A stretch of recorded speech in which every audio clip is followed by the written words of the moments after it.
बिस्मिल्लाहिर्रहमानिर्रहीम। अस्सलामुअलैकुम। अच्छा, नाइन्थ फिज़िक्स में बहुत सारे बच्चे ये परेशान हैं और ये बोल रहे हैं कि सर बुक में तो इतने सारे न्यूमेरिकल्स हैं, हर चैप्टर में इतने न्यूमेरिकल्स हैं, तो आप हमें कुछ वो टारगेटेड न्यूमेरिकल्स बता दें जो बोर्ड एग्ज़ाम्स 2026 के लिए मोस्ट इम्पॉर्टेंट हैं। तो बेटा, मैंने आप लोगों के लिए जो आप लोगों की बुक है उसमें जो 9 चैप्टर्स हैं उसको देखते हुए प्लस आपके पास पेपर्स को देखते हुए कुछ 24 मोस्ट इम्पॉर्टेंट न्यूमेरिकल्स को कंपाइल किया है, जिनको हम लोग आज की इस वीडियो में डिस्कस करेंगे। अच्छा, जिन बच्चों ने अभी तक न्यूमेरिकल्स को नहीं पढ़ा पूरा साल और उनको न्यूमेरिकल्स मुश्किल लगते थे, उनके लिए तो ये वाली वीडियो आइडियल ही है। इसके अलावा जिन बच्चों ने न्यूमेरिकल्स को किया, पूरी बुक के हर एक न्यूमेरिकल को किया, उनके लिए भी ये वाली वीडियो आइडियल है। क्यों बेटा? बेशक आपने पूरा साल हर एक न्यूमेरिकल को किया बुक के, लेकिन एंड टाइम के ऊपर जब आप एंड रिवीजन करेंगे तो आप सारे न्यूमेरिकल्स तो नहीं करके जा सकते ना। बुक में तो इतने सारे न्यूमेरिकल्स हैं, जब आपका एंड रिवीजन होगा एग्जाम से पहले तो आप इतने सारे न्यूमेरिकल्स को रिवाइज नहीं करके जा सकते। तो आप लोगों के लिए भी ये वाली वीडियो बहुत ज़्यादा आइडियल है। हम लोग चैप्टर वाइज चलेंगे। आपको पता है जैसे चैप्टर नंबर 1 के अंदर तो कोई न्यूमेरिकल नहीं है, तो चैप्टर नंबर 2 से चैप्टर नंबर 9 तक हम लोग चैप्टर वाइज न्यूमेरिकल्स को डिस्कस करेंगे। कुछ लगभग 24 मैंने मोस्ट इंपॉर्टेंट न्यूमेरिकल्स को रिसर्च करने के बाद कंपाइल किया है। ठीक है। अच्छा, अब अक्सर बच्चों का एक सवाल और होता है कि सर हम लोग न्यूमेरिकल्स को चॉइस में छोड़ दें, तो क्या ऐसा पॉसिबल है? नहीं बेटा, ऐसा पॉसिबल नहीं है। क्यों नहीं है? आपके पास शॉर्ट क्वेश्चंस जो हैं वो 12 आते हैं। आपके बोर्ड के पेपर के अंदर 12 शॉर्ट क्वेश्चंस आते हैं और इस 12 में से आपको 8 शॉर्ट क्वेश्चंस अटेम्प्ट करने होते हैं। ठीक है। 12 में से 8 शॉर्ट क्वेश्चंस आपको अटेम्प्ट करने होते हैं और इन 12 सवालों में से 6 से 7 सवाल स्ट्रेट अवे न्यूमेरिकल्स होते हैं। तो अब आप लोग बताएं कि अब आप लोग कैसे चॉइस में छोड़ सकते हैं। ठीक है। परेशान नहीं हो, घबराएं नहीं, आपको बहुत अच्छे तरीके से हर एक चीज़ समझ में आएगी। बस शर्त यह है कि आप एक फेयर नोटबुक अपने पास रख के बैठिएगा और साथ साथ नोट डाउन करते रहिएगा। बिलीव मी, भरोसा रखें, अगर आपने सिर्फ इन्हीं न्यूमेरिकल्स को जो मैं आपको कराऊंगा 24 न्यूमेरिकल्स, इन्हीं न्यूमेरिकल्स को बहुत तरीके से, बहुत साफ़ सुथरे तरीके से प्रैक्टिस कर लिया तो आपको बोर्ड एग्जाम्स के अंदर कोई परेशानी नहीं होगी। ठीक है जी। अब हम लोग चैप्टर वाइज न्यूमेरिकल्स को शुरू करते हैं। चैप्टर नंबर 1 में तो कोई न्यूमेरिकल नहीं है। चैप्टर नंबर 2 काइनेमेटिक्स से हम लोग शुरू करते हैं और हम लोग 24-25 न्यूमेरिकल्स तक तकरीबन बनेंगे। कुछ मोस्ट इंपॉर्टेंट इनको हम लोग डिस्कस करते हैं। ठीक है जी। शुरू करते हैं न्यूमेरिकल नंबर 1 से। अच्छा जी, मैंने आपको जैसे बताया हम लोग चैप्टर वाइज न्यूमेरिकल्स को डिस्कस करेंगे, तो चैप्टर 1 में कोई न्यूमेरिकल है नहीं। चैप्टर नंबर 2 के अब जितने न्यूमेरिकल्स हैं वो चैप्टर नंबर 2 की कैटेगरी में चल रहे हैं। ठीक है। Numerical number 1। अच्छा, 2 पार्ट्स के अंदर आपको ये वाली वीडियो मिलेगी। पहले 12 न्यूमेरिकल पार्ट 1 वाली वीडियो में मिल जाएगी इस वीडियो में, और इसके फ़ौरन बाद एक और वीडियो आ जाएगी पार्ट 2 में, जिसमें पार्ट 2 में आपको बाकी के जो 12 न्यूमेरिकल्स हैं वो मिल जाएंगे।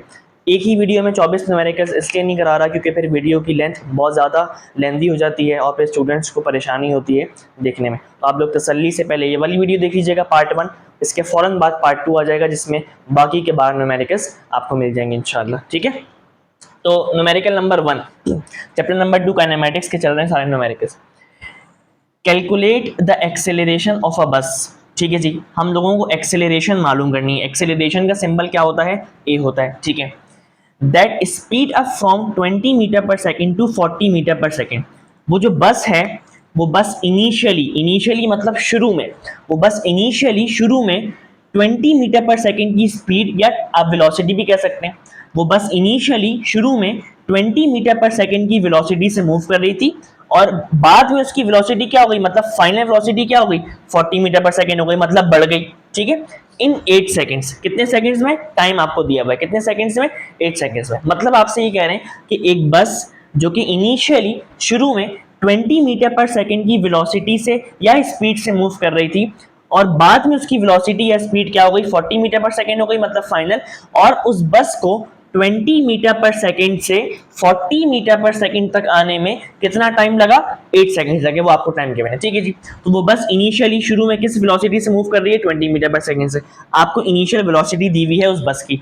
बेटा, वेलोसिटी का सिंबल क्या होता है? वी होता है। इनिशियल के लिए मैंने क्या लगा दिया? आई लगा दिया, वी आई। इनिशियल वेलोसिटी आपको कितनी की मैंने? 20 मीटर पर सेकेंड, और फिर उसकी वेलोसिटी बढ़ गई, बढ़कर कितनी हो गई? 40 मीटर पर सेकेंड। तो मतलब ये वाली वेलोसिटी कौन सी हो गई? Final velocity. ठीक है। तो आपको उस बस की फाइनल वेलोसिटी दी हुई है वेलोसिटी का सिंबल v होता है। फाइनल के लिए मैंने क्या लगा दिया, f लगा दिया। कितनी हो गई, बढ़कर कितनी हो गई उसकी वेलोसिटी, 40 मीटर पर सेकंड। और उस बस को 20 मीटर पर सेकंड से 40 मीटर पर सेकंड तक आने में जो टाइम लगा, जो वक्त लगा, वो कितना था, 8 सेकंड्स का। तो आपको टाइम दिया हुआ है, टाइम का सिंबल t होता है, कितना टाइम लगा, 8 सेकंड्स। ठीक है जी। अब चैप्टर नंबर 2 काइनेमेटिक्स में हम लोगों ने 3 इक्वेशंस ऑफ मोशन को पढ़ा है। बस ये 3 इक्वेशंस ऑफ मोशन आपने याद रखनी है। इनको कैसे पिक करके कैसे सिलेक्ट करना है कौन से सवाल के लिए, वो मैं आपको सिखा दूंगा, वो आप मेरे पर छोड़ दें। ठीक है, बस आपको ये 3 इक्वेशंस आनी चाहिए। बाकी इन 3 इक्वेशंस को कौन से सवाल में कैसे यूज करना है वो मैं आपको अभी सिखा दूंगा। ठीक है, फर्स्ट इक्वेशन ऑफ मोशन क्या होती है, v f equals to v i plus a t. Second क्या होती है, s equals to v i t plus half a t square. Third क्या होती है, 2as equals to v f square minus v i square, जिसकी derivation भी हम लोग करते हैं। ठीक है, अच्छा अब अगर मोशन ड्यू टू ग्रेविटी हो, सर ये क्या कह दिया आपने, ऐसी मोशन जो ग्रेविटी की वजह से हो, मोशन ड्यू टू ग्रेविटी मतलब ऐसी मोशन जो ग्रेविटी की वजह से हो। ऐसी मोशन जो ग्रेविटी की वजह से हो वो दो ही केसेस में पॉसिबल है। क्या बेटा, एक अपवर्ड वाला केस, एक अपवर्ड वाला केस। अपवर्ड मतलब अगर मैं इस मार्कर को नीचे से ऊपर फेंकूं तो इसकी जो मोशन वापस हुई वो मोशन किसकी वजह से हुई, मतलब ये किसकी वजह से नीचे आया, ग्रेविटी की वजह से। Upward motion, motion due to gravity की एक एग्जांपल है। मतलब जब भी आप किसी भी चीज को अपवर्ड फेंकते हैं, नीचे से ऊपर फेंकते हैं, ये देखें मैंने इस मार्कर को नीचे से ऊपर फेंका, अपवर्ड फेंका, ये मार्कर की मोशन कैसे हुई, ये मोशन, मार्कर की मोशन कैसे हुई, ये वापस नीचे आया, किसकी वजह से, ड्यू टू ग्रेविटी। ठीक है, अच्छा और दूसरी चीज, अगर किसी भी चीज की डाउनवर्ड मोशन भी हो, अगर किसी भी चीज की डाउनवर्ड मोशन भी हो, डाउनवर्ड मतलब अगर मैं इस मार्कर को नीचे फेंकूं तो इस मार्कर की जो मोशन हुई, इस मार्कर की जो मोशन हुई डाउनवर्ड, ये मोशन किसकी वजह से हुई, ड्यू टू ग्रेविटी। तो मोशन ड्यू टू ग्रेविटी दो ही केसेस में पॉसिबल है, या तो अपवर्ड आप किसी भी चीज को फेंक रहे हो या डाउनवर्ड आप किसी भी चीज को फेंक रहे हो। तो अगर सवाल में आपसे ये बोला जाए अपवर्ड या डाउनवर्ड तो फिर कौन सी मोशन इन्वॉल्व हो जाएगी, मोशन ड्यू टू ग्रेविटी, क्योंकि मैंने आपको समझा दिया कि अपवर्ड जो भी मोशन हो रही है, अगर मैं इस मार्कर को अपवर्ड फेंक रहा हूं, ये जो वापस आया, इसकी जो वापस मोशन हुई ये किसकी वजह से हुई, ड्यू टू ग्रेविटी। अगर मैं इस मार्कर को डाउनवर्ड फेंक रहा हूं, ऊपर से नीचे फेंक रहा हूं, तो इसकी जो ये वाली मोशन हुई ये किसकी वजह से हुई, ड्यू टू ग्रेविटी। तो अगर आपसे सवाल में अपवर्ड या डाउनवर्ड बोल रहे हैं तो आप समझ जाइएगा कि मोशन ड्यू टू ग्रेविटी हो रहा है, मतलब ग्रेविटी की वजह से मोशन हो रहा है। ठीक है, अगर सवाल में अपवर्ड या डाउनवर्ड का जिक्र है। ठीक है जी। अब अगर मोशन ड्यू टू ग्रेविटी हो तो इन तीनों इक्वेशंस ऑफ मोशन में एक माइनर सा चेंज आता है। वो माइनर सा चेंज क्या है, वी एफ ऐसे ही रहा, वी आई ऐसे ही रहा, प्लस एक्सीलरेशन की जगह ग्रेविटी आया था। ग्रेविटी क्यों आया भाई, मोशन किसकी वजह से हुई, ये जो अपवर्ड मोशन हुई, डाउनवर्ड मोशन हुई, ये मोशन किसकी वजह से नीचे हुई, ये मार्कर किसकी वजह से नीचे आ रहा था, ग्रेविटी की वजह से नीचे आ रहा था। तो ये जो मोशन हो रही है ये मोशन ड्यू टू ग्रेविटी है, इसीलिए यहाँ पर अब एक्सेलरेशन की जगह पर क्या आ जाएगा, ग्रेविटी आ जाएगा। देखिए एक्सेलरेशन की जगह पर क्या आ गया, ग्रेविटी आ गया, टाइम ऐसे गया।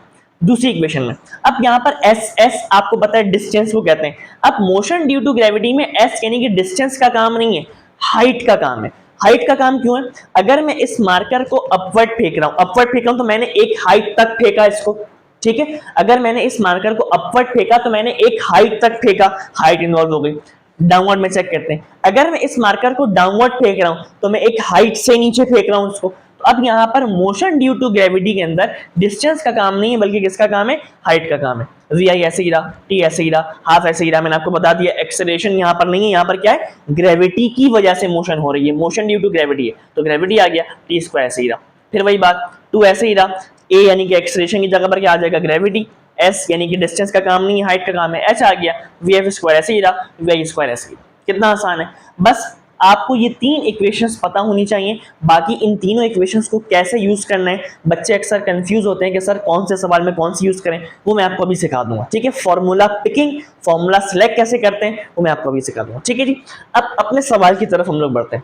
सवाल पढ़ लिया था, डेटा पूरा कर लिया था, अब फॉर्मूला कौन सा लगाएं, जो मैं आपको अभी बात बता रहा था कि मैं आपको सिखाता हूँ थोड़ी देर में। ठीक है, आपको बेटा बस ये 3 इक्वेशंस आनी चाहिए। इन 3 इक्वेशंस आ गई, आपको फॉर्मूला कैसे सिलेक्ट कर रहे हैं वो मैं आपको भी सिखाऊंगा। अब आपने इन तीनों इक्वेशंस को अपने डेटा से मैच करना है। जो आपने डेटा बनाया है यहाँ सवाल पढ़ के, आपने इन तीनों इक्वेशंस को अपने डेटा से मैच करना है। जो इक्वेशन आपके डेटा से मैच कर जाएगी वही इक्वेशन आपकी उस सवाल में लगेगी। कैसे, आइए भाई देखते हैं। अब जरा पेंसिल से ये वाला काम कीजिएगा आप लोग, ठीक है, ताकि आपकी प्रैक्टिस हो जाए। पहली इक्वेशन से चेक करते हैं, ठीक है, क्या आपके डेटा के अंदर वीएफ का जिक्र है या नहीं है? बिल्कुल सर, हमारे डेटा के अंदर वीएफ का जिक्र है, ये रहा वीएफ का जिक्र, टिक लगा दिया, ठीक है। VI, क्या आपके डेटा के अंदर VI का जिक्र है? बिल्कुल सर, हमारे डेटा के अंदर VI का जिक्र है, ये रहा VI, टिक लगा दिए। क्या हमारे डेटा के अंदर A यानी कि एक्सेलरेशन का जिक्र है? बिल्कुल है, ये रहा ना भाई। क्या हमारे डेटा के अंदर एक्सेलरेशन का जिक्र है? बिल्कुल जिक्र है भाई, पूछी गई है ना एक्सेलरेशन, एक्सेलरेशन का जिक्र है डेटा के अंदर, टिक लगा दिए। क्या हमारे डेटा के अंदर टाइम का जिक्र है? बिल्कुल टाइम का जिक्र है, ये रहा टाइम, तो टिक लगा दिए। कौन सी इक्वेशन लग रही है? पहली इक्वेशन लग रही है, कितना आसान है। दूसरी तीसरी को भी चेक कर लेते हैं, वो नहीं लग पाएगी। क्या हमारे डेटा के अंदर एस यानी कि डिस्टेंस का जिक्र है पूरे डेटा में? नहीं है, नहीं लग सकती, ठीक है। तीसरी चेक कर लेते हैं, क्या हमारे डेटा के अंदर एस यानी कि डिस्टेंस का जिक्र है? नहीं है, नहीं लग सकती, ठीक है। तो कौन सी इक्वेशन लग रही है? First equation. तो फॉर्मूले में मैंने क्या लिखा? फर्स्ट इक्वेशन को लिख दिया आपके सामने। कितना आसान है फॉर्मूला सिलेक्ट करना, आपने कुछ भी नहीं करना बेटा, आपको सिर्फ ये 3 इक्वेशंस आनी चाहिए। इन तीनों इक्वेशंस को वन बाय वन आप अपने डेटा से मैच करेंगे, जो इक्वेशन पूरी मैच कर जाएगी वही इक्वेशन आप उस सवाल में लगा देंगे, ठीक है जी। तो पहली इक्वेशन मैंने यहां पर इस सवाल में लगा दी, VF = VI + AT। अब मालूम क्या कर रहे हैं हम लोग? एक्सेलरेशन A मालूम कर रहे हैं, तो फाइंडिंग A। अब मैं इस इक्वेशन को A यानी कि एक्सेलरेशन के लिए अरेंज करूंगा, क्योंकि मैं A मालूम कर रहा हूं। कैसे अरेंज करेंगे? VI यहां प्लस हो रहा है, वहां जाके क्या होगा इक्वेशन के पास? माइनस। VI यहां प्लस का है, वहां जाके क्या हो जाएगा? माइनस। तो ये देखें, VI वहां पे प्लस का था, वहां जाके क्या हो गया? माइनस। T यहां पर मल्टीप्लाई हो रहा है, वहां जाके क्या होगा? डिवाइड हो गया। किसका फॉर्मूला बन गया? एक्सेलरेशन का फॉर्मूला बन गया, ठीक है। मैं एक्सेलरेशन मालूम कर रहा हूं ना, तो मैंने एक्सेलरेशन को अलग कर लिया। अलग कैसे किया? VI यहां प्लस था, वहां जाके माइनस हो गया। T यहां पर मल्टीप्लाई हो रहा है, वहां जाके डिवाइड हो गया। अब वैल्यूज को पुट करते हैं, सिंपल, हमारा काम हो गया। सॉल्यूशन, फॉर्मूला के बाद सॉल्यूशन, ठीक है। VF की वैल्यू क्या है? 40, ये रही। VI की वैल्यू क्या है? 20। टाइम की वैल्यू क्या है? 8। टाइम की वैल्यू क्या है? 8। पुट कर दिया। 40 - 20 20 हो जाएगा। 40 - 20 आपके पास 20 हो जाएगा। जब आप 20 को 8 से डिवाइड करेंगे तो आपके पास आंसर क्या आएगा? 2.5। और एक्सीलरेशन का यूनिट क्या होता है? मीटर/सेकंड²। अच्छा, अब बेटा इसका यूनिट कैसे आया, इसको भी जरा देख लो, अगर कुछ बच्चों को नहीं आता। एक्सीलरेशन का फॉर्मूला क्या होता है उसकी डेफिनेशन के मुताबिक? बेटा एक्सेलरेशन क्या होती है? वेलोसिटी का चेंज। मैंने आपको अभी बताया वेलोसिटी का सिंबल क्या है? V है। वेलोसिटी का सिंबल क्या है? V है। एक्सेलरेशन है वेलोसिटी का चेंज। जब भी वर्ड चेंज का आएगा, चेंज का सिंबल होता है डेल्टा। चेंज का सिंबल क्या होता है? डेल्टा। एक्सेलरेशन क्या है? वेलोसिटी का चेंज टाइम की मौजूदगी में। एक्सेलरेशन क्या है? वेलोसिटी का चेंज टाइम की मौजूदगी में। और जब आप इस चेंज इन वेलोसिटी को मजीद ओपन करेंगे तो आपके पास यही चीज बनेगी। कैसे? अगर आपसे किसी भी चीज का चेंज पूछा जा रहा है, डेल्टा का मतलब क्या है? चेंज। चेंज किसका पूछ रहे हैं? वेलोसिटी का। अगर आपसे किसी भी चीज का चेंज पूछा जा रहा है तो चेंज कैसे आएगा? जिसका चेंज आपसे पूछा गया है, जिसका चेंज आपसे पूछा गया है उसकी फाइनल में से आप माइनस कर देंगे उसकी इनिशियल को, तो आपके पास चेंज आ जाएगा। यहां पर मुझसे वेलोसिटी का चेंज पूछा गया है, तो फाइनल वेलोसिटी में से माइनस कर दिया इनिशियल वेलोसिटी को, और टाइम एज इट इज रहा। तो ये चीज वापस ओपन होके वो बनेगी। अब यूनिट कैसे आया? वेलोसिटी का चेंज हो या फाइनल वेलोसिटी हो या इनिशियल वेलोसिटी हो, कोई सी भी वेलोसिटी हो, वेलोसिटी का एसआई यूनिट क्या होता है? लिखा हुआ है आपके सामने सवाल में दिया हुआ था। वेलोसिटी का एसआई यूनिट क्या होता है? मीटर पर मतलब डिवाइड। वेलोसिटी का ऐसा यूनिट क्या है? मीटर पर मतलब डिवाइड मीटर पर सेकंड। ये वेलोसिटी का ऐसा यूनिट मैंने लिख दिया, मीटर पर मतलब डिवाइड सेकंड। और टाइम का भी ऐसा यूनिट क्या होता है? लिखा हुआ सवाल में ये रहा सेकंड्स। टाइम का ऐसा यूनिट क्या होता है? सेकंड। तो ए ऐसे ही रहा, मीटर ऐसे ही रहा, डिवाइड मतलब पर ऐसे ही रहा। सेकंड मल्टीप्लाई बाय सेकंड क्या हो जाएगा? Second square. आ गया मीटर पर सेकंड स्क्वायर। ठीक है जी, कोई मसला। अब रिजल्ट की जगह मैंने आप लोग ये छोड़ी, रिजल्ट आप वर्डिंग्स के फॉर्म में लिखेंगे। क्या पूछा था? Calculate the acceleration of a बस। तो आप क्या लिखेंगे? द एक्सेलरेशन ऑफ अ बस इज फाउंड टू बी, क्या मालूम हुई? 2.5 मीटर पर सेकंड स्क्वायर। ठीक है जी, इसको नोट कर लें, फिर हम लोग न्यूमेरिकल नंबर 2 की तरफ बढ़ते हैं। अच्छा जी, न्यूमेरिकल नंबर 2, ठीक है। चैप्टर नंबर 2 काइनेमेटिक्स ही हमारा कंटिन्यू है। A bus is moving on a road with 15 metre per second. एक बस इनिशियली शुरू में किस वेलोसिटी से मूव कर रही है? 15 मीटर पर सेकंड से, तो आपको उस बस की इनिशियल वेलोसिटी गिवन है, ठीक है।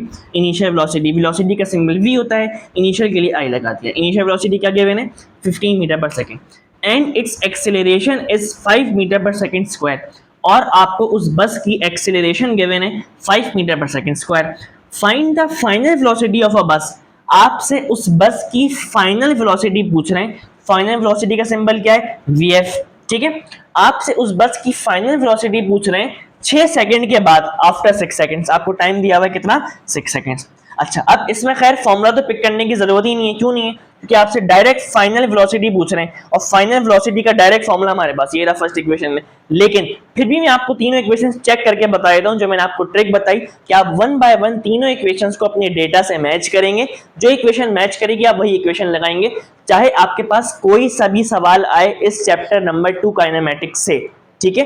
आपके पास बेटा बोर्ड एग्जाम में चैप्टर 2 काइनेमेटिक्स से कोई सा भी सवाल आए, आप इसी मेथड को फॉलो करेंगे कि आप अपने डेटा से अपनी तीनों इक्वेशंस को वन बाय वन मैच करेंगे। जो इक्वेशन मैच कर देगी वो इक्वेशन आप लगा देंगे और आसानी से सॉल्व कर लेंगे, ठीक है। जो चीज पूछी गई होगी उसके लिए अरेंज कर लेंगे, जैसे हमने पिछले सवाल में किया था, ठीक है। अच्छा क्या हमारे डेटा के अंदर vf का जिक्र है फाइनल वेलोसिटी का, बिल्कुल है भाई, फाइनल वेलोसिटी तो ही पूछी गई है, ये रहा vf का जिक्र है। क्या हमारे डेटा में vi का जिक्र है, बिल्कुल है सर vi का जिक्र। क्या हमारे डेटा में a यानी कि एक्सेलरेशन का जिक्र है, बिल्कुल है, ये रहा a का जिक्र। क्या हमारे डेटा में टाइम का जिक्र है t का, बिल्कुल है सर टाइम का जिक्र t का, ये रहा, ठीक है। पहली इक्वेशन नहीं लग रही है, और कॉमन सेंस की भी बात है, फाइनल वेलोसिटी पूछी, पहली इक्वेशन लग रही है, दूसरी क्यों नहीं लग सकती। s, क्या हमारे डेटा के अंदर s यानी कि डिस्टेंस का जिक्र है, बिल्कुल नहीं है, नहीं लग सकती। क्या हमारे डेटा के अंदर s यानी कि डिस्टेंस का जिक्र है, नहीं है, तीसरी इक्वेशन में नहीं लग सकती। कौन सी लग सकती है, फर्स्ट इक्वेशन। तो लगा दिया भाई vf equals to vi plus ad। इसको अरेंज करने की जरूरत नहीं है क्योंकि ये ऑलरेडी अरेंज हुई हुई है। क्यों भाई, हमें मालूम क्या करना है, vf मतलब फाइनल वेलोसिटी, और vf पहले से ही अलग हुआ है, पहले से ही अरेंज हुआ है, तो डायरेक्ट वैल्यू उसको पुट करेंगे। vi की क्या वैल्यू है, vi की वैल्यू है 15, पुट किया, प्लस ये रहा फॉर्मूले का। a यानी कि एक्सेलरेशन की क्या वैल्यू है 5, a यानी कि एक्सेलरेशन की जगह पे 5 पुट किया। t यानी कि टाइम की क्या वैल्यू है, टाइम की वैल्यू आपके पास 6 है, तो टाइम की जगह पे क्या पुट कर दिया, 6 पुट कर दिया आपके सामने। अच्छा, अब अक्सर बच्चे इसमें गलती क्या करते हैं कि वो पहले 15 को प्लस कर देते हैं 5 से, आंसर गलत आता है। नहीं बेटा, पहले आपने इन दोनों को मल्टीप्लाई करना है, फिर इसके बाद जो आंसर आएगा आपने उसको इससे प्लस करना है, ठीक है। अक्सर बच्चे क्या करते हैं कि वो 15 है डायरेक्ट को पहले 5 को प्लस करते हैं, फिर जो आंसर आता है उसको इससे मल्टीप्लाई करते हैं। नो, आपने पहले क्या करना है, आपने पहले इन दोनों को मल्टीप्लाई करना है, फिर इसका जो आंसर आएगा उसमें 15 को क्या करेंगे, प्लस करेंगे। तो 15 ऐसे ही रहा, ये बिल्कुल ऐसे ही रहा। पहले आपने इन दोनों को मल्टीप्लाई किया, 5 6 30, अब इन दोनों को प्लस करेंगे, 30 प्लस 15 क्या हो जाएगा 45। और वेलोसिटी चाहे कोई सी भी हो, चाहे फाइनल वेलोसिटी हो, चाहे इनिशियल हो, चाहे वेलोसिटी का चेंज हो, वेलोसिटी का ऐसा यूनिट क्या होता है, मीटर पर सेकंड, जैसा कि हमें सवाल में भी दिया हुआ था। अब रिजल्ट आप लोगों के लिए मैंने छोड़ा, रिजल्ट आप क्या लिखेंगे, क्या पूछा था, find the final velocity of a बस आफ्टर 6 सेकंड्स। तो the final velocity of a बस after 6 seconds is 45 metre per second, ठीक है जी। अब हम लोग बढ़ते हैं न्यूमेरिकल नंबर 3 की तरफ। अच्छा जी, न्यूमेरिकल नंबर 3, ठीक है। अ बॉल इज ड्रॉप्ड, क्या कह रहे हैं कि एक बॉल को ड्रॉप किया गया, ठीक है। अच्छा, अब जरा सुनिएगा, ड्रॉप, ड्रॉप मतलब एक किसी भी चीज को अगर आप ड्रॉप कर रहे हैं तो मतलब डाउनवर्ड मोशन है। कौन सी मोशन है, डाउनवर्ड। मैंने आपको बताया था कि अगर आपके पास डाउनवर्ड या अपवर्ड मोशन हो, वो मोशन किसकी वजह से हो रही है, ड्यू टू ग्रेविटी। तो क्या आप अब इन 3 इक्वेशंस को देखेंगे, नहीं, अब आप इन 3 इक्वेशंस को देखेंगे। क्यों, क्योंकि मोशन किसकी वजह से हो रही है, ग्रेविटी की वजह से हो रही है। पहली बात तो ये क्लियर हो गई, क्यों, क्योंकि ड्रॉप आ रहा है, ड्रॉप मतलब डाउनवर्ड मोशन, या अगर अपवर्ड आया तो फिर भी आप इन 3 इक्वेशंस को यूज नहीं करेंगे। अब आप किन इक्वेशंस को यूज करेंगे, इन इक्वेशंस को यूज करेंगे। क्यों, क्योंकि चाहे डाउनवर्ड हो चाहे अपवर्ड हो, वो मोशन किसकी वजह से हो रही है, ड्यू टू ग्रेविटी, ठीक है। तो अब आप इन 3 इक्वेशंस को यूज करें, पहली बात तो ये होगी। अब आपने बेटा अपने पास ये चीज रफ में जरूर लिखनी है, 2 केसेस। पहला केस क्या है, डाउनवर्ड मोशन का, और दूसरा केस अपवर्ड मोशन का। इसके अंदर कुछ चीजें अंडरस्टूड होती हैं जो कि हमें खुद से लिखनी होती है, ठीक है। इसको जरा देखिएगा। अच्छा जी, चाहे डाउनवर्ड मोशन हो चाहे अपवर्ड मोशन, इस बात को जरा गौर से सुनिएगा बेटा, चाहे डाउनवर्ड मोशन हो चाहे अपवर्ड मोशन हो, मतलब अगर मैं इस मार्कर को ऊपर से नीचे फेंकूं, ऊपर से नीचे फेंक रहा हूं मतलब डाउनवर्ड मोशन, या अगर मैं इस मार्कर को नीचे से ऊपर फेंकूं, नीचे से ऊपर फेंकूं मतलब अपवर्ड मोशन, ठीक है। चाहे मैं इस मार्कर को ऊपर से नीचे फेंकूं या नीचे से ऊपर फेंकूं, ये मार्कर आएगा कैसे? ये मार्कर नीचे ही आएगा, किसकी वजह से? ग्रेविटी की वजह से। देख ले भाई, अगर मैंने इस मार्कर को अपवर्ड फेंका, अपवर्ड मोशन, ये नीचे ही आया वापस, किसकी वजह से? हम सबको पता है किसकी वजह से, ड्यू टू ग्रेविटी। अच्छा, अगर मैं इस मार्कर को डाउनवर्ड फेंकूं तो ये फिर भी नीचे ही आया, किसकी वजह से? Due to gravity. तो पता ये चला कि चाहे आप किसी भी चीज को नीचे से ऊपर फेंकें मतलब अपवर्ड, या ऊपर से नीचे फेंकें मतलब डाउनवर्ड, वो नीचे ही आएगी कोई भी चीज, क्योंकि किसकी वजह से? ग्रेविटी की वजह से। तो हमें ये पता चल गया कि ग्रेविटी की डायरेक्शन क्या है? डाउनवर्ड। ठीक है जी, ग्रेविटी की जो जनरल डायरेक्शन है वो क्या है? डाउनवर्ड है। क्यों डाउनवर्ड है? क्योंकि चाहे मैंने किसी भी चीज को अपवर्ड फेंका या चाहे डाउनवर्ड फेंका, वो नीचे ही आई वो चीज, किसकी वजह से? ग्रेविटी की वजह से। ठीक है, अब मैंने आपको यहाँ पे दो केस लिखे, दो केस क्या लिखे? एक केस मैंने आपको लिखा है यहाँ पर डाउनवर्ड मोशन। डाउनवर्ड मोशन मतलब मैं ऐसे बनाऊंगा ना, डाउनवर्ड मोशन मतलब मैं ऐसे बनाऊंगा, ये कौन सा केस है? Downward motion. और क्या लिखा है मैंने? Upward motion. अपवर्ड मोशन मतलब मैं कैसे बनाऊंगा? ऐसे बनाऊंगा ना। अपवर्ड मोशन मतलब नीचे से ऊपर, नीचे से ऊपर, मैंने अपवर्ड मोशन भी ऐसे बनाया, ठीक है। और हमें ये पता चल गया कि चाहे डाउनवर्ड मोशन हो मतलब आप ऊपर से नीचे फेंकें किसी चीज को, या चाहे अपवर्ड मोशन हो, चाहे आप नीचे से ऊपर फेंकें, उस चीज ने आना कैसे है? नीचे ही आना है, किसकी वजह से? ग्रेविटी की वजह से, ठीक है।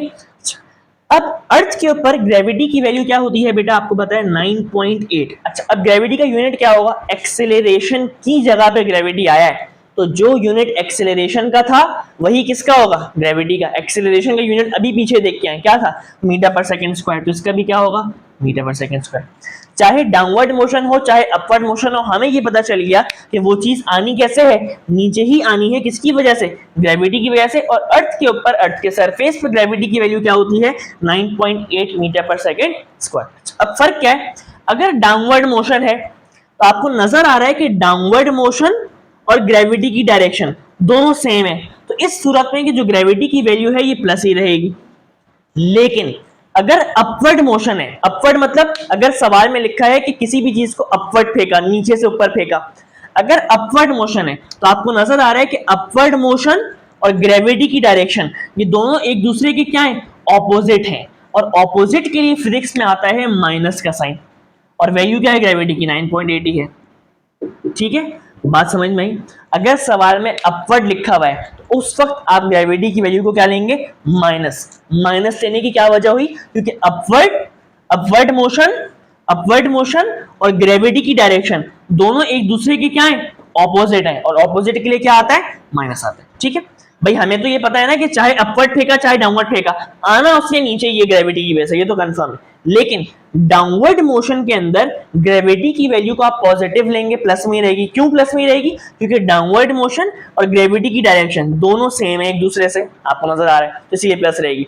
अब अपवर्ड मोशन में ग्रेविटी की वैल्यू को हम लोग लेंगे माइनस में, नेगेटिव में। क्यों लेंगे? क्योंकि अपवर्ड मोशन और ग्रेविटी की डायरेक्शन दोनों एक दूसरे की क्या है? ऑपोजिट है। आना इससे भी नीचे है, चाहे आप अपवर्ड फेंके, आना इसलिए भी वापस ऐसे ही है। लेकिन आपको नजर आ रहा है कि अपवर्ड मोशन और ग्रेविटी की डायरेक्शन एक दूसरे से क्या है? ऑपोजिट है, और ऑपोजिट के लिए क्या आता है? माइनस आता है, ठीक है जी। ये बात समझ में आ गई? तो पहली चीज तो ये कंफर्म हो गई, अंडरस्टूड।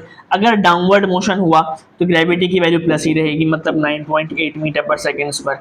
अगर अपवर्ड मोशन हुआ, तो अपवर्ड मोशन और ग्रेविटी की डायरेक्शन एक दूसरे से क्या है? ऑपोजिट है, तो उसके लिए ग्रेविटी की वैल्यू क्या हो जाएगी? Minus 9.8 metre per second square. Minus क्यों आया? क्योंकि अपवर्ड मोशन और ग्रेविटी की डायरेक्शन एक दूसरे के ऑपोजिट है, और फिजिक्स के अंदर ऑपोजिट के लिए क्या आता है? माइनस आता है, ठीक है। ये चीज तो एक अंडरस्टूड हो गई, ठीक है जी। अब अगली चीज अंडरस्टूड क्या है, ये बातें अपने पास लिख लीजिएगा बेटा, ये बहुत जरूरी बातें हैं इन सवाल को करने से पहले। अच्छा, अब अगली चीज क्या है? Downward motion. पहले डाउनवर्ड मोशन की बात करते हैं। डाउनवर्ड मोशन, आपको क्या लग रहा है अभी ये चीज देखते हुए कि मैं इस मार्कर को डाउनवर्ड फेंक रहा हूं या अपवर्ड फेंक रहा हूं? सर जाहिर सी बात है, आपको देखते हुए लग रहा है कि आप इस मार्कर को डाउनवर्ड फेंक रहे हैं, बिल्कुल ठीक है। मुझे एक बात बताएं, जब मैं किसी भी चीज को डाउनवर्ड फेंकता हूं, ड्रॉप करता हूं, तो इनिशियली शुरू में ये मार्कर मेरे हाथ में, मतलब इनिशियली शुरू में इसकी वेलोसिटी क्या है? जीरो। क्यों जीरो? क्योंकि ये इनिशियली शुरू में मेरे हाथ में। तो जब भी आप किसी भी चीज को ड्रॉप करते हैं, ड्रॉप मतलब ऊपर से नीचे फेंकते हैं, डाउनवर्ड फेंकते हैं, तो इनिशियली वो आपके हाथ में होती है। जब इनिशियली वो आपके हाथ में होती है तो मतलब इनिशियल वेलोसिटी उसकी क्या हो गई, जीरो। तो डाउनवर्ड मोशन के अंदर इनिशियल वेलोसिटी हमेशा क्या होगी, जीरो। क्यों, मैंने आपको लॉजिक बता दी, क्योंकि जब भी आप किसी भी चीज को ड्रॉप करते हैं, मतलब ऊपर से नीचे फेंकते हैं, डाउनवर्ड फेंकते हैं, तो इनिशियली शुरू में वो चीज आपके हाथ में होती है। जब वो चीज आपके हाथ में, तो मतलब इनिशियल वेलोसिटी उसकी क्या हो गई, जीरो हो गई। अब अगर मैं इसको छोड़ूंगा, ये ग्रेविटी की वजह से नीचे आया, जैसे ही मैंने इसको छोड़ा, अब इसकी फाइनल वेलोसिटी कुछ ना कुछ होगी। अब इसकी फाइनल वेलोसिटी कुछ ना कुछ होगी जो कि आपको सवाल में दी हुई होगी या आपसे पूछी जाएगी। इसमें हमारी बहस नहीं है, क्योंकि जैसे ही आप डाउनवर्ड सुनेंगे सवाल के अंदर, आप जैसे ही डाउनवर्ड का वर्ड लिखा हुआ देखेंगे, आप ये दोनों चीजें खुद से लिख देंगे, ग्रेविटी की वैल्यू और वी की वैल्यू मैंने आपको समझा दिया। अब जो भी चीज होगी वो फाइनल वेलोसिटी होगी, वो या तो दी हुई होगी या आपसे पूछी जाएगी, उससे हमें कोई फर्क नहीं पड़ता, ठीक है, क्योंकि हमारे लिए तो ये दोनों चीज अंडरस्टूड हो गई। अब अपवर्ड मोशन पे आ जाते हैं। अगर मैं किसी भी चीज को अपवर्ड फेंकता हूं, तो मैं अगर किसी भी चीज को अपवर्ड फेंकता हूं तो मैं उसको नीचे से कुछ ना कुछ वेलोसिटी दे के ऊपर फेंकता हूं। क्या कहा मैंने, अगर मैंने किसी भी चीज को नीचे से ऊपर फेंका, मतलब अपवर्ड फेंका, तो मैं उसको कुछ ना कुछ वेलोसिटी दे के ऊपर फेंकता हूं। अब की बार इनिशियल वेलोसिटी जीरो नहीं होगी, ठीक है, लेकिन ये मार्कर ऊपर गया, ये मार्कर ऊपर गया, मैंने आपको यहां पे बताया था ये अपवर्ड है और ये क्या है, ये ग्रेविटी की डायरेक्शन है। ये अपवर्ड है, ये ग्रेविटी डायरेक्शन है, दोनों एक दूसरे के क्या है, ऑपोजिट। जैसे ये मार्कर ऊपर गया, ये ग्रेविटी की डायरेक्शन के अगेंस्ट गया। अगेंस्ट गया मतलब ग्रेविटी इसे कहां खींच रही है, डाउनवर्ड। ग्रेविटेशनल पुल, पुल मतलब खींच रही है, ग्रेविटेशनल पुल इसे कहां खींच रहा है, डाउनवर्ड। क्यों डाउनवर्ड, क्योंकि ये अपवर्ड डायरेक्शन में फेंका, मतलब मैंने ग्रेविटी के अगेंस्ट फेंका। आपको नजर आ रहा है कि जैसे ही मैंने इस मार्कर को अपवर्ड फेंका, ग्रेविटी के अगेंस्ट फेंका, जैसे ही मैंने इसको ग्रेविटी के अगेंस्ट फेंका, तो ग्रेविटेशनल पुल इसे नीचे खींच रहा है। नीचे खींच रहा है मतलब इसकी जो वेलोसिटी थी, अब वो क्या होना शुरू हो जाएगी, कम होना शुरू हो जाएगी। अगर आप किसी भी क्रिकेट बॉल को नीचे से ऊपर फेंकें, तो क्या उसकी वेलोसिटी ऊपर जाते जाते कम होती है या बढ़ती है, कम होती है। कम होने की वजह, क्योंकि ग्रेविटेशनल पुल उसे कहां खींच रहा है, नीचे खींच रहा है, तो उसकी वेलोसिटी क्या होती जाएगी, ऊपर जाते जाते कम होती जाएगी। और जैसे ही वो अपनी मैक्सिमम हाइट तक पहुंच जाएगा, मैक्सिमम हाइट मतलब यानी कि ये मार्कर यहां तक गया, अब इससे ऊपर नहीं गया, तो ये इसकी क्या हो गई, मैक्सिमम हाइट। तो ये जैसे ही अपनी मैक्सिमम हाइट तक पहुंच जाएगा, तो बहुत थोड़े इंस्टेंट के लिए, इंस्टेंट का मतलब होता है लम्हा, बहुत थोड़े लम्हे के लिए जो उसकी वेलोसिटी हो जाएगी वो हो जाएगी जीरो। कौन सी वेलोसिटी, इनिशियल या फाइनल, फाइनल। क्यों फाइनल भाई, क्योंकि इनिशियली तो मैंने इसको कुछ ना कुछ वेलोसिटी दे के ऊपर फेंका है, अब कौन सी वेलोसिटी हो गई, अब फाइनल वेलोसिटी हो गई, वो क्या हो जाएगी, 0 मीटर पर सेकंड। क्यों जीरो, क्योंकि बहुत थोड़े लम्हे के लिए, बहुत थोड़े इंस्टेंट के लिए कोई भी चीज ऊपर जाके रुकती है, रुकती है मतलब फाइनल वेलोसिटी क्या हो गई, जीरो, फिर वो वापस नीचे आती है, किसकी वजह से, ड्यू टू ग्रेविटी, ठीक है। जब भी आप किसी भी चीज को नीचे से ऊपर फेंकेंगे, तो आप ये ऑब्जर्व कीजिएगा, आप ये देखिएगा कि उसकी जो वेलोसिटी है वो ऊपर जाते जाते क्या होती जाएगी, कम होती जाएगी। वजह कम होने की, क्योंकि ग्रेविटेशनल पुल उसे कहां खींच रहा है, अपनी तरफ खींच रहा है, डाउनवर्ड खींच रहा है, तो उसकी जो वेलोसिटी है, उसकी जो रफ्तार है, वो ऊपर जाते जाते क्या हो जाएगी, कम हो जाएगी। और जैसे ही वो अपनी मैक्सिमम हाइट तक पहुंचेगा, मैक्सिमम हाइट मतलब इस मार्कर को मैंने यहां तक फेंका, ये यहां तक गया, ये इसकी मैक्सिमम हाइट थी, इससे ऊपर नहीं गया, तो ये इसकी मैक्सिमम हाइट हो गई। तो जैसे ही ये अपनी मैक्सिमम हाइट तक पहुंचेगा, इसकी फाइनल वेलोसिटी एक इंस्टेंट के लिए, एक लम्हे के लिए क्या हो जाएगी, जीरो हो जाएगी, ठीक है। और वेलोसिटी का यूनिट तो आपको पता है क्या होता है, मीटर पर सेकंड। अब की बार अपवर्ड मोशन में इनिशियल वेलोसिटी जीरो नहीं होगी, क्योंकि इनिशियली शुरू में मैं इसको नीचे से ऊपर फेंक रहा हूं, तो मैं कुछ ना कुछ वेलोसिटी दे के ऊपर फेंक रहा हूं। अब ऊपर जाएगा तो ये ऊपर जाते जाते स्लो हो रहा है, स्लो हो रहा है मतलब इसकी वेलोसिटी क्या हो रही है, कम हो रही है, कम हो रही है, कम हो रही है। और जैसे ही अपनी मैक्सिमम हाइट तक पहुंचेगा, तो अब इसकी वेलोसिटी थोड़े से टाइम के लिए, थोड़े से इंस्टेंट, थोड़े से लम्हे के लिए क्या हो जाएगी, जीरो। तो ऐसा एक छोटा लम्हा होता है कि उसको आप लोग मतलब पता भी नहीं चलता। आपने कभी देखा कि एक बॉल को आपने नीचे से ऊपर फेंका, वो बॉल ऊपर जाके रुक गई 5 मिनट के लिए, ऐसा नहीं होता। बहुत थोड़े इंस्टेंट, बहुत थोड़े लम्हे के लिए वो चीज रुकती है और वापस वो नीचे आती है, किसकी वजह से, ग्रेविटी की वजह से। इसीलिए कहते हैं उसको at instant time. Instant time मतलब एक छोटे से लम्हे के टाइम के लिए वो रुकती है ऊपर जाके। किसकी, क्यों रुक रही है, क्योंकि वो नीचे से ऊपर जा रही है, तो उसकी वेलोसिटी क्या हो रही है, स्लो हो रही है। किसकी वजह से कम हो रही है, क्योंकि ग्रेविटेशनल पुल से कहां खींच रहा है, डाउनवर्ड खींच रहा है, तो उसकी वेलोसिटी ऊपर जाते जाते कम हो रही है। और जैसे ही वो अपनी मैक्सिमम हाइट तक पहुंचेगा, तो उसकी जो फाइनल वेलोसिटी हो जाएगी वो क्या हो जाएगी, जीरो, बहुत थोड़े से इंस्टेंट के लिए, और फिर वापस वो नीचे आएगा, किसकी वजह से, ग्रेविटी की वजह से, ठीक है जी। तो बेटा डाउनवर्ड मोशन के अंदर जैसे ही आप सवाल के अंदर वर्ड सुने डाउनवर्ड, आप ये दोनों चीजें खुद से लिखेंगे। जैसे ही आप सवाल के अंदर वर्ड सुनेंगे अपवर्ड मोशन का, तो आप ये दोनों चीजें खुद से लिखेंगे। अब इनिशियल वेलोसिटी कुछ ना कुछ होगी सवाल में, उसकी बहस में नहीं पढ़ना, या आपसे पूछी गई होगी, कुछ ना कुछ होगी या आपसे पूछी गई होगी, क्योंकि अपवर्ड मोशन के अंदर इनिशियल वेलोसिटी जीरो नहीं हो सकती। क्यों नहीं हो सकती? क्योंकि हमें इनिशियली शुरू में उसको कुछ ना कुछ वेलोसिटी दे के ऊपर फेंके। ठीक है जी, ये वाली चीजें नोट कर लीजिएगा। अगर आप सवाल में वर्ड सुने डाउनवर्ड का, तो आप आगे सवाल बगैर पढ़े डाउनवर्ड सुनते ही ये दोनों चीजें खुद से लिखेंगे। अगर आप सवाल में वर्ड सुने अपवर्ड का, तो आप बगैर सवाल को आगे पढ़े अपवर्ड सुनते ही ये दोनों चीजें खुद से लिख देंगे। ठीक है जी, इसको मैं मिटा दूं, यहां तक आप लोग नोट कर लें, फिर हम लोग इस सवाल का सॉल्यूशन कर लेते हैं। अच्छा जी, अब ये सारी कहानी समझने के बाद इस सवाल को करना बहुत आसान है। ठीक है, अब बॉल इज ड्रॉप। अब ड्रॉप का जिक्र आया तो अब हम लोग इन तीन इक्वेशंस को नहीं देखेंगे, इन तीन इक्वेशंस को देखेंगे, क्योंकि मैंने आपको समझा दिया जब ड्रॉप होगा या अपवर्ड होगा तो मोशन किसकी वजह से हो रही है, ड्यू टू ग्रेविटी। तो अब आपने इन तीन इक्वेशंस को देखना है। ठीक है, अब बॉल इज ड्रॉप। ड्रॉप मतलब कौन सा केस है? डाउनवर्ड का केस है। कौन सा केस है? डाउनवर्ड। और डाउनवर्ड के केस के अंदर कौन सी दो चीजें खुद से लिखनी है, मैंने आपको पूरी कहानी समझाई डिटेल में। डाउनवर्ड के केस के अंदर इनिशियल वेलोसिटी जीरो और ग्रेविटी की वैल्यू क्या होती है? Acceleration due to gravity. अच्छा, ग्रेविटी को हम लोग लिखते हैं एक्सीलरेशन ड्यू टू ग्रेविटी। क्यों? एक्सीलरेशन की जगह पर ग्रेविटी आया था, इसीलिए एक्सीलरेशन ड्यू टू ग्रेविटी। और क्या होती है?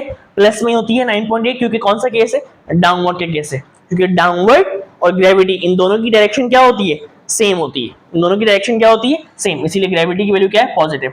तो ग्रेविटी और इनिशियल वेलोसिटी ये दोनों चीजें आपने ड्रॉप का वर्ड सुनते ही लिख देनी है बगैर सवाल को आगे पढ़े। ठीक है, जैसे ही आप वर्ड सुनेंगे ड्रॉप का, आप इन दोनों चीजों को पहले से लिख देंगे, फिर बाद में आप सवाल को आगे पढ़ेंगे। ठीक है, और क्यों है ये सब चीजें, क्यों लिखनी है, ये मैंने आपको पूरी कहानी अभी थोड़ी देर पहले एक्सप्लेन की बहुत अच्छे से। ठीक है, तो जैसे ही आपने ड्रॉप का वर्ड सुना यानी कि डाउनवर्ड का केस है, ये दोनों चीजें आपने खुद से लिख दी। अब सवाल को आगे पढ़ें। From a height of 50 metre, एक बॉल को ड्रॉप किया गया, डाउनवर्ड फेंका गया। कितनी हाइट से फेंका? 50 मीटर की हाइट से फेंका। आपको हाइट किया मैंने 50 metre. What will be its velocity? अब कौन सी वेलोसिटी की बात होगी? जाहिर सी बात है इनिशियल वेलोसिटी का जिक्र तो आ गया। अब कौन सी वेलोसिटी बच गई? फाइनल वेलोसिटी बच गई। तो अब आपसे फाइनल वेलोसिटी पूछी है उस बॉल की before touching to ground, ground तक पहुंचने से पहले उस बॉल की वेलोसिटी क्या होगी, मतलब फाइनल वेलोसिटी क्या होगी, वो आपसे पूछी गई। ठीक है, क्योंकि बेटा अब तो फाइनल वेलोसिटी ही बच गई ना।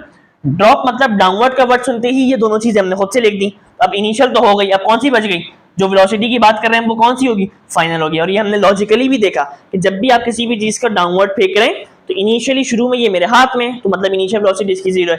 अब अगर मैं जैसे ही इसको छोड़ूंगा, अब इसकी फाइनल वेलोसिटी कुछ ना कुछ होगी, जो कि मैंने आपको बताया था कि जो आपको या तो सवाल में दी होगी या आपसे पूछी गई होगी। वही काम हो रहा है, सिंपल सी, लॉजिकली भी बात क्लियर हो रही है और हर तरीके से बात क्लियर हो रही है। अब फॉर्मूला कैसे पिक करेंगे? इन तीनों को नहीं देखना, इन तीनों को देखना है। क्यों? क्योंकि मोशन ड्यू टू ग्रेविटी हो रहा है। वही वाला काम करेंगे, तीनों इक्वेशंस को वन बाय वन अपने डेटा से मैच करेंगे। जो इक्वेशन पूरी मैच कर जाएगी वही इक्वेशन आप लगा देंगे। पहली इक्वेशन चेक करते हैं, क्या आपके डेटा के अंदर वीएफ का जिक्र है? बिल्कुल है, वीएफ का जिक्र, टिक लगा दिया। क्या आपके डेटा के अंदर वी का जिक्र है?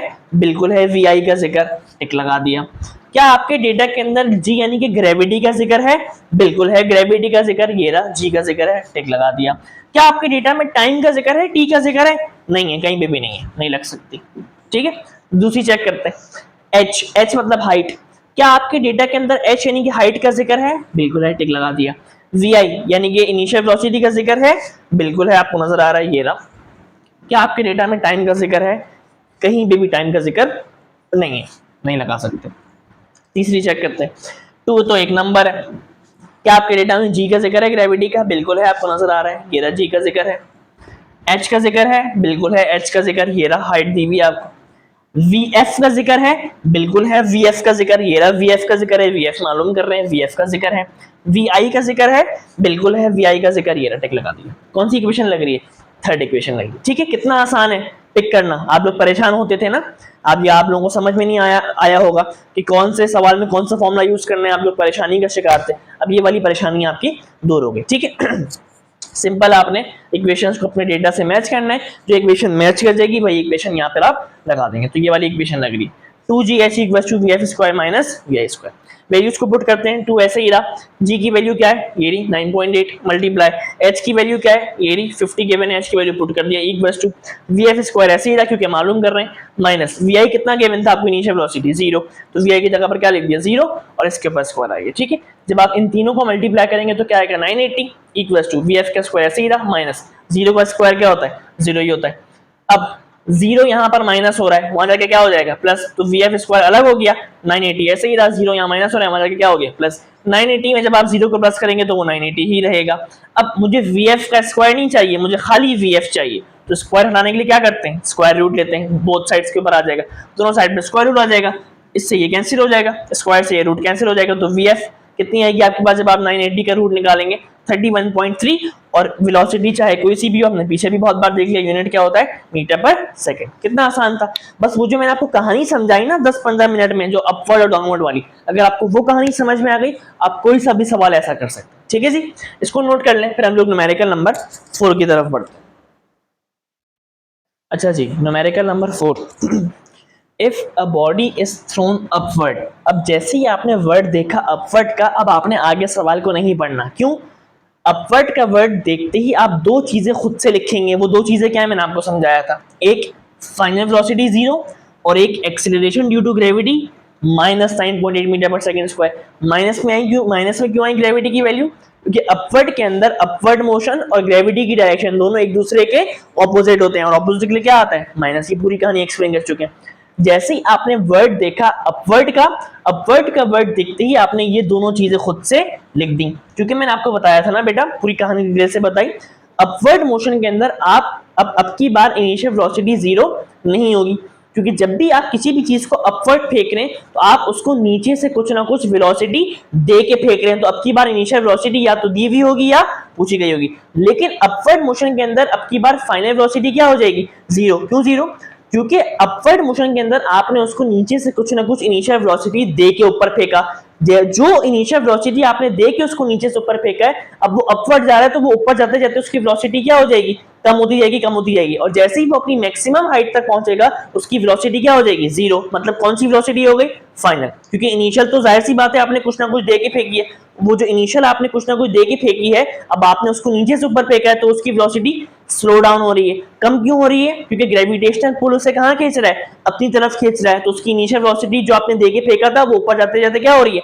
कम हो रही है, और बिल्कुल जब वो ऊपर पहुंच जाएगा मैक्सिमम हाइट तक, अब उसकी फाइनल वेलोसिटी क्या हो जाएगी 0, एक बहुत थोड़े से इंस्टेंट के लिए, और फिर वो वापस नीचे आने लगेगा। ये पूरी कहानी मैं आपको समझा चुका हूं। जैसे ही आपने वर्ड देखा अपवर्ड का, आपने ये वाली चीज फाइनल वेलोसिटी और ये एक्सेलरेशन ड्यू टू ग्रेविटी खुद से लिख दिया। ठीक है, अब आगे, if a body is thrown upward with vertical velocity 50 metre per second. अब ये जो वेलोसिटी है ये कौन सी होगी, कौन सी वेलोसिटी बच गई, इनिशियल, तो इनिशियल वेलोसिटी क्या हो गई 50 मीटर पर सेकंड। और लॉजिकली भी बात समझ में आई, मैंने आपको क्या बोला था, if a body is thrown upward with vertical velocity 50 metre per second, एक बॉडी को अपवर्ड फेंका जा रहा है और नीचे से ऊपर फेंक रहे हैं, तो इनिशियल वेलोसिटी दे के फेंक रहे हैं, और कितनी इनिशियल वेलोसिटी दे के उसको ऊपर फेंका जा रहा है, 50 मीटर पर सेकंड की इनिशियल वेलोसिटी देके उसको नीचे से ऊपर फेंका जा रहा है। वही वाली बात लॉजिकली समझ में आ रही है जो मैंने आपको कहा था कि अपवर्ड मोशन के अंदर इनिशियल वेलोसिटी 0 नहीं हो सकती, क्योंकि अपवर्ड मोशन के अंदर आप उसको नीचे से कुछ ना कुछ वेलोसिटी दे के ऊपर फेंक रहे हैं। जैसे आपको यहाँ पे नजर आ रहा है कि एक बॉडी को अपवर्ड फेंका, कितनी वेलोसिटी दे के ऊपर फेंका, कितनी इनिशियल वेलोसिटी दे के ऊपर फेंका, 50 मीटर पर सेकंड। ठीक है, कैलकुलेट मैक्सिमम हाइट, कितनी हाइट तक आपने फेंका वो हाइट आपको मालूम करनी है, मैक्सिमम हाइट। ठीक है, मैक्सिमम हाइट आपको मालूम करनी है, बस खत्म, बॉडी कैन रीच। ठीक है जी, अपवर्ड का वर्ड देखते ही आपने ये दोनों चीजें खुद से लिख देनी है, मैंने आपको समझा दी और लॉजिकली समझाई, मैंने आपको पीछे पूरी जो कहानी बताई थी। और अब जो चीज बच गई थी, जो वेलोसिटी थी वो कौन सी थी, इनिशियल थी, और लॉजिकली भी बात ही समझ में आ रही है कि एक बॉडी को अपवर्ड फेंक रहे हैं तो नीचे से कुछ ना कुछ इनिशियल वेलोसिटी दे के ऊपर फेंक रहे हैं, और वो कितनी है 50। ठीक है जी, ये चीज पूरी होगी। अब वही वाला काम जो हमारा आसान सा काम है, अपने डेटा से इन तीनों इक्वेशंस को मैच करेंगे। पहली इक्वेशन vf, क्या हमारे डेटा में vf का जिक्र है, बिल्कुल है। vi का जिक्र है, बिल्कुल है।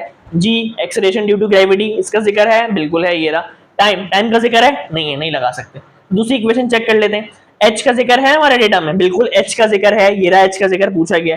vi का जिक्र है, बिल्कुल vi का जिक्र है, ये रहा। क्या हमारे डेटा में t का जिक्र है, टाइम का नहीं है, नहीं लगा सकते। तीसरी चेक करते हैं, 2 का, 2 एक नंबर है। जी का जिक्र है, बिल्कुल है जी का जिक्र, ये रहा। एच का जिक्र है, बिल्कुल है एच का जिक्र, ये रहा एच का जिक्र, एच पूछा है। वी एफ का जिक्र है, बिल्कुल है वी एफ का जिक्र। वी आई का जिक्र है, बिल्कुल है वी आई का जिक्र। तो कौन सी इक्वेशन मैच कर रही है? थर्ड इक्वेशन मैच कर रही है, ठीक है। थर्ड इक्वेशन आपने यहाँ पर लगा दी। अब वैल्यूज को पुट करते हैं, टू ऐसे ही रहा। जी की वैल्यू क्या है? -9.8, पुट कर दिया -9.8। एच, एच की वैल्यू क्या है? ये रहा एच, आप मालूम कर रहे हैं, एच ऐसे ही लिख दिया, equals to v f. V f कितना है? 0, क्योंकि अपवर्ड मोशन है, और अपवर्ड मोशन में वी एफ क्या हो जाता है? ऊपर पहुंचते पहुंचते वेलोसिटी क्या हो रही है?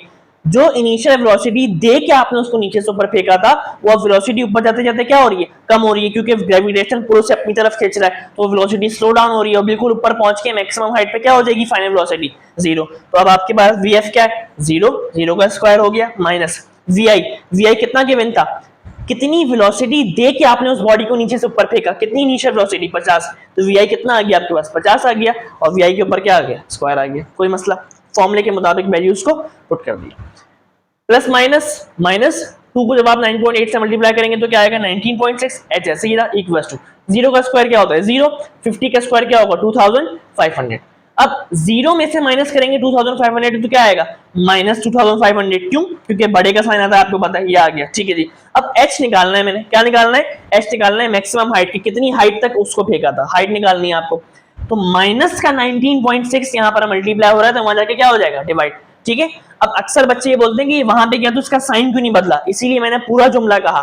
माइनस का 19.6 यहाँ मल्टीप्लाई हो रहा है, तो ये पूरा वहां जाके क्या हो जाएगा? एक वस्तु के पास डिवाइड हो गया, ठीक है। अब क्या हो रहा है भाई? माइनस से माइनस क्या हो गया? कैंसिल हो गया। जब आप इन दोनों को डिवाइड करेंगे तो क्या आएगा? 127.5। और हाइट का ऐसा यूनिट क्या होता है? मीटर्स होता है, ठीक है। अब आप लोग डेटा इसको लिख लेंगे, ठीक है जी। सॉरी, रिजल्ट को अब आप लोग लिख लेंगे यहाँ पर। अच्छा जी, ये हम लोगों ने चैप्टर नंबर 2 काइनेमेटिक्स के जो भी मोस्ट इंपोर्टेंट टारगेटेड न्यूमेरिकल्स थे मैंने आपको करा दिए। अब न्यूमेरिकल नंबर 5 आएगा हमारे पास, और चैप्टर नंबर 3 डायनामिक्स से शुरू हो जाएगा।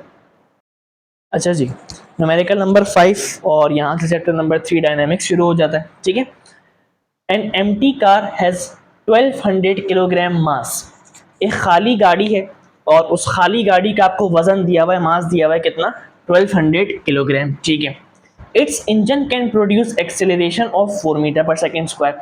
और वो खाली गाड़ी जिसका मास 1200 किलोग्राम है, उस खाली गाड़ी का जो इंजन एक्सेलरेशन प्रोड्यूस कर सकता है वो कितनी कर सकता है? 4 मीटर पर सेकेंड स्क्वायर, ठीक है।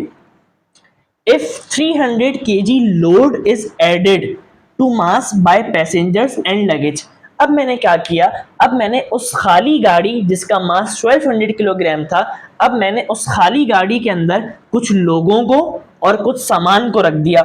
लोगों का और सामान का जो वजन था वो कितना था?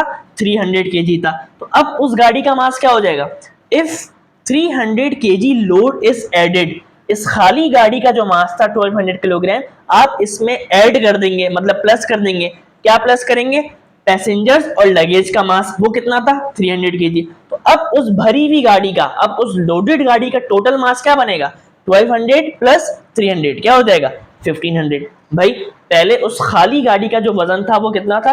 1200 किलोग्राम। अब उस खाली गाड़ी के अंदर मैंने कुछ लोगों को, पैसेंजर्स को और कुछ सामान को रख दिया, और लोगों का और सामान का जो वजन था वो कितना था? 300 केजी था। तो अब बताएं कि अब उस गाड़ी का मास क्या हो जाएगा जब मैंने लोगों को और सामान को रखा है? पहले उस गाड़ी का मास क्या था? खाली गाड़ी का 1200 किलोग्राम। अब उस गाड़ी के अंदर मैंने लोगों को और सामान को रख दिया, उनका मास क्या था? 300। अब आप उसके अंदर क्या कर देंगे? ऐड कर देंगे। ऐड मतलब प्लस कर देंगे। तो यही लिखा है, if 300 KG load is added to mass, इस गाड़ी का, इस खाली गाड़ी का जो मास था, इस खाली गाड़ी के मास में अब आप 300 केजी क्या कर देंगे? ऐड कर देंगे। क्यों ऐड किया 300 केजी? क्योंकि मैंने किसको बिठाया है? पैसेंजर्स को और सामान को रखा है, और पैसेंजर्स का और सामान का वजन कितना था? 300 केजी था, ठीक है जी। If 300 KG load is added to mass, इस मास में, इस खाली गाड़ी के मास में अब जब आप 300 केजी का क्या करेंगे? ऐड करेंगे, प्लस करेंगे, तो अब उस गाड़ी का मास क्या बनेगा? 1500, क्योंकि 1200 प्लस 300 क्या हो जाएगा? 1500। What acceleration the same engine will produce, ठीक है। आपसे कह रहे हैं कि खाली गाड़ी है, उस खाली गाड़ी का जो वजन है वो 1200 किलोग्राम है, और उस खाली गाड़ी का जो इंजन एक्सेलरेशन प्रोड्यूस कर सकता है वो 4 मीटर पर सेकंड स्क्वायर है। अब उस खाली गाड़ी के अंदर मैंने कुछ लोगों को, पैसेंजर्स को और कुछ सामान को रख दिया, और लोगों का और सामान का जो वजन था वो क्या था? 300 केजी। अब उस गाड़ी का वजन 1200 नहीं रहा, क्यों 1200 नहीं रहा? क्योंकि मैंने अब लोगों को और लगेज को रख दिया। अब उस गाड़ी का वजन क्या हो जाएगा? 1200 में आप प्लस कर देंगे क्या? 300, जो लोगों का और सामान का वजन है, तो क्या हो जाएगा? 1500 किलोग्राम। अब आप लोग मुझे एक बात बताएं, पहले वो गाड़ी खाली थी और पहले उस खाली गाड़ी का जो वजन था वो 1200 था। अब वो गाड़ी भर गई, लोडेड हो गई। किससे लोडेड हो गई? पैसेंजर से और लगेज से। अब उस लोडेड गाड़ी का वजन क्या हो गया? 1200 प्लस 300। उस खाली गाड़ी एम्प्टी कार के वजन में मैंने ऐड कर दिया, प्लस कर दिया लोड को। लोड क्या था? पैसेंजर्स और लगेज का। तो अब उस गाड़ी का जो लोडेड गाड़ी है, भरी हुई गाड़ी है, अब उसका मास क्या हो जाएगा? 1200 प्लस 300 क्या हो जाएगा? 1500। अब आप लोग मुझे एक बात बताएं कि पहले जब गाड़ी खाली थी और खाली गाड़ी का जो वजन था 1200, अब जब वो गाड़ी भर गई है, अब उसका वजन क्या हो गया? 1500। तो क्या अब उन दोनों की एक्सेलरेशन सेम होगी? नहीं।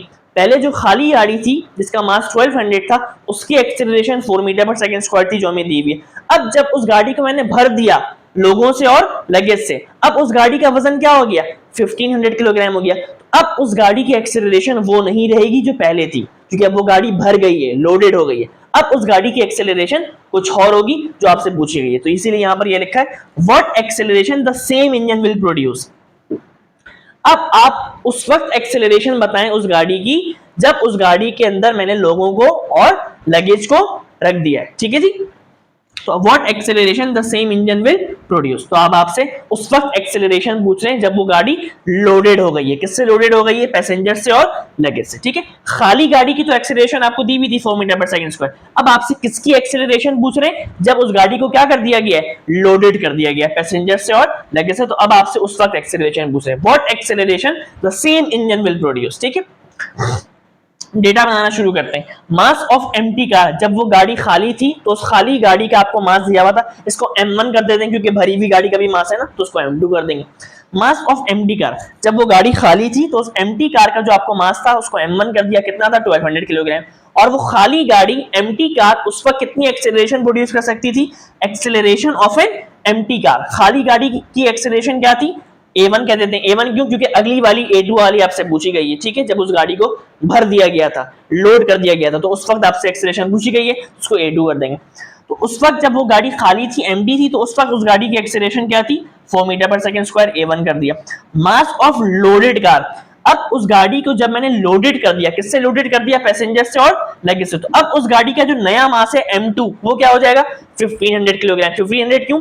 खाली गाड़ी का मास क्या था? 1200। अब उस खाली गाड़ी के अंदर मैंने 300 केजी का लोड ऐड किया। ऐड क्यों किया? क्योंकि मैंने पैसेंजर्स को और लगेज को बिठाया। ठीक है। तो अब उस खाली गाड़ी के वजन में 1200 किलोग्राम में 300 किलोग्राम का लोड क्या हो गया? ऐड हो गया, एडेड टू मास। इस मास में, इस खाली गाड़ी के मास में 300 केजी का लोड क्या हो गया? ऐड हो गया। किसकी वजह से? इनकी वजह से। ठीक है। तो 1200 प्लस 300 क्या हो जाएगा? 1500। तो मैंने क्या लिखा? Mass of loaded car. अब जब मैंने उस गाड़ी को लोडेड कर दिया है पैसेंजर से और लगेज से, अब उस गाड़ी का मास क्या हो जाएगा? नया मास M2 क्या हो जाएगा? 1500 किलोग्राम।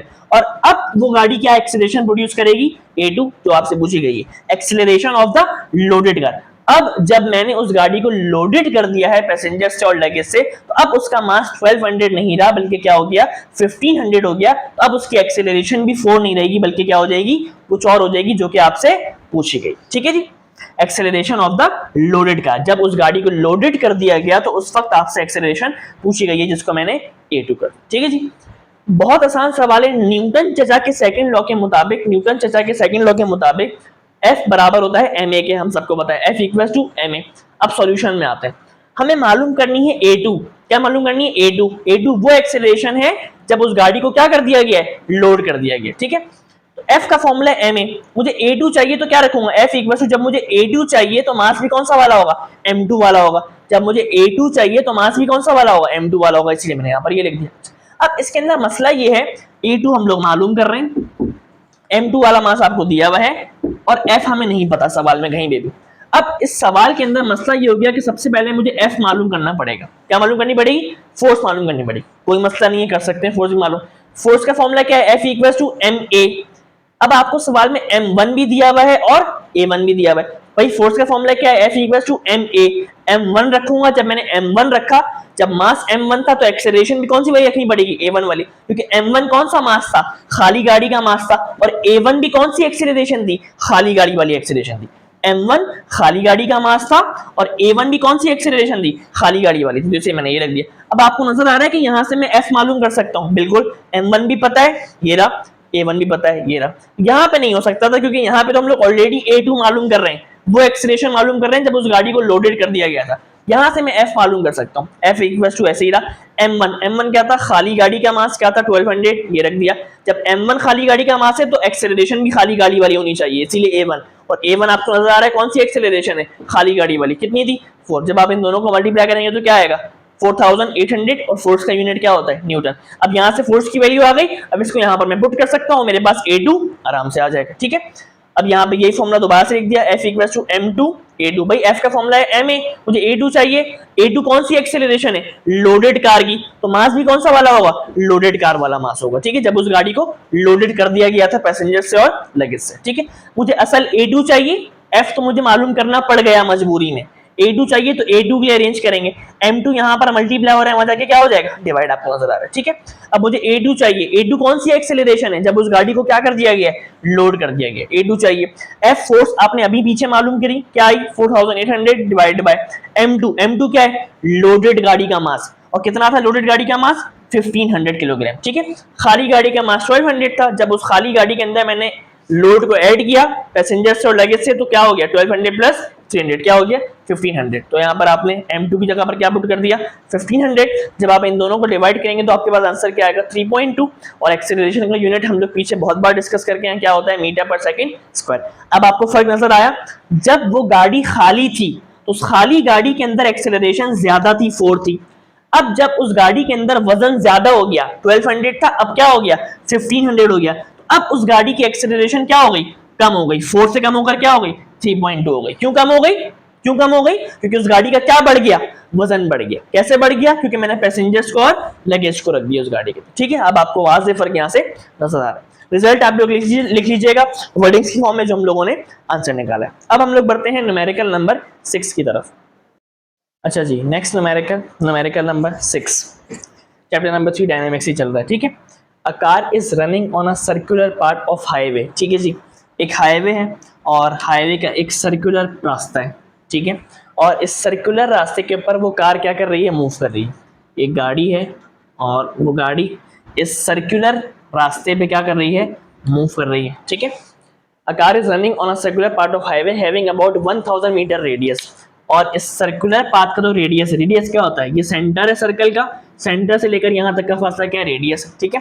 इस सर्कुलर पाथ का आपको रेडियस दिया हुआ है, कितना दिया हुआ है भाई 1000 मीटर्स, ठीक है जी।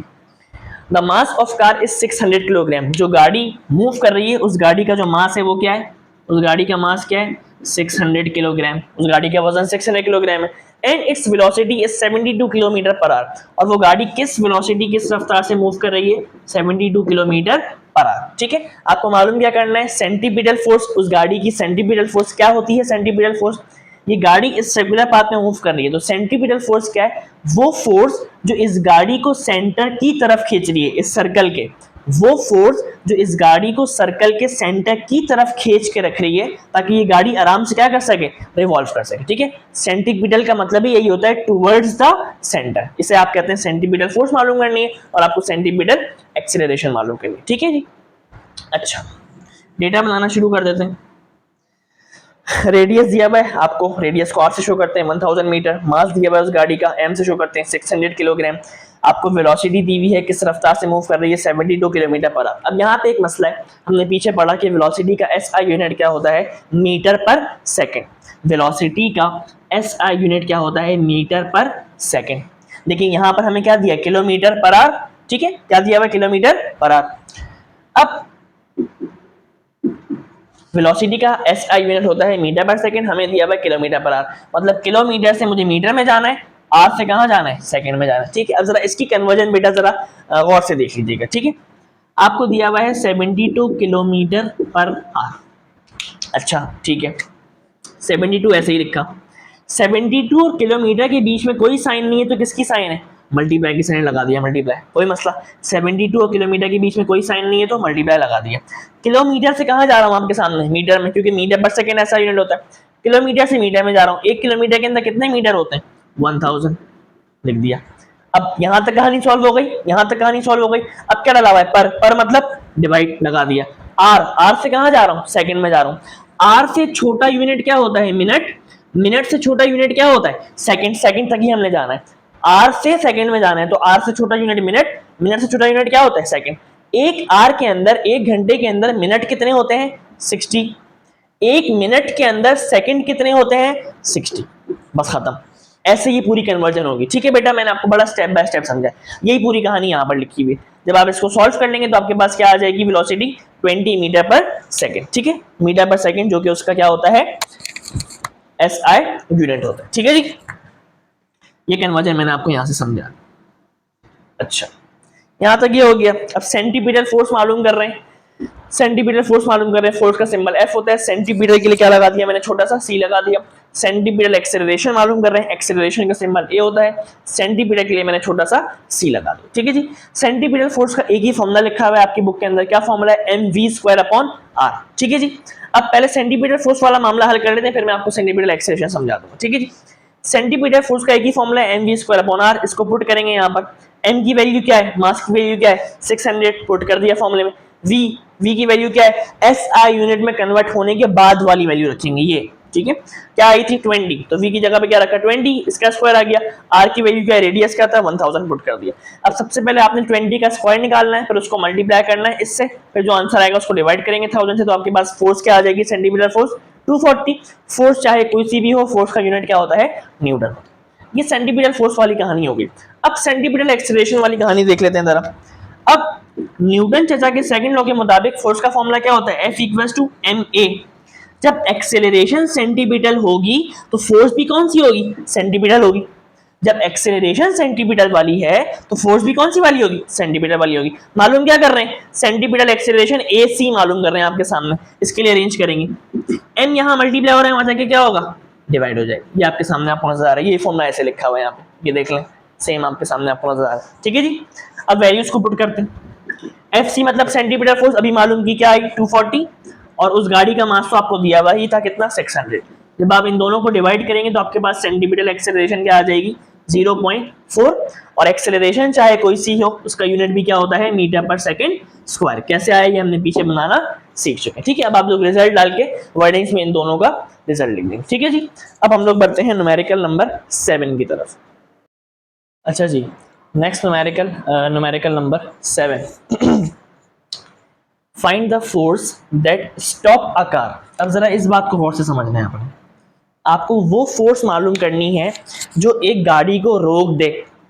अब आप एक कॉमन सेंस की बात बताएं कि आप वो फोर्स मालूम कर रहे हैं जो एक गाड़ी को रोक रही है। एक गाड़ी को रोक रही है, इसका मतलब क्या है कि वो गाड़ी पहले से चलती हुई आ रही है, जब भी तो वो रोक रही है। अगर वो गाड़ी रुकी भी होती तो बाद में रोकने की क्या जरूरत थी, वो तो ऑलरेडी रुकी हुई है। बात समझ में आ रही है, एक कॉमन सेंस की बात है ना, कि आपसे कह रहे हैं कि आप वो फोर्स मालूम करके बताएं तो उस गाड़ी को रोक दे। रोक दे इसका मतलब क्या है कि वो मतलब पहले से चलती हुई आ रही है। अगर वो पहले से ही रुकी हुई होती तो आपको वो फोर्स मालूम करने को बोलते ही नहीं, क्योंकि वो पहले से रुकी हुई है। लेकिन ऐसा नहीं है, आपसे कह रहे हैं कि आप वो फोर्स मालूम करके बताएं जो उस गाड़ी को स्टॉप कर दे, रोक दे। रोक दे इसका मतलब क्या है कि वो पहले से चलती हुई आ रही है। पहले से चलती हुई आ रही है मतलब कुछ ना कुछ उसकी इनिशियल वेलोसिटी होगी, जो कि हमें सवाल में दी हुई है।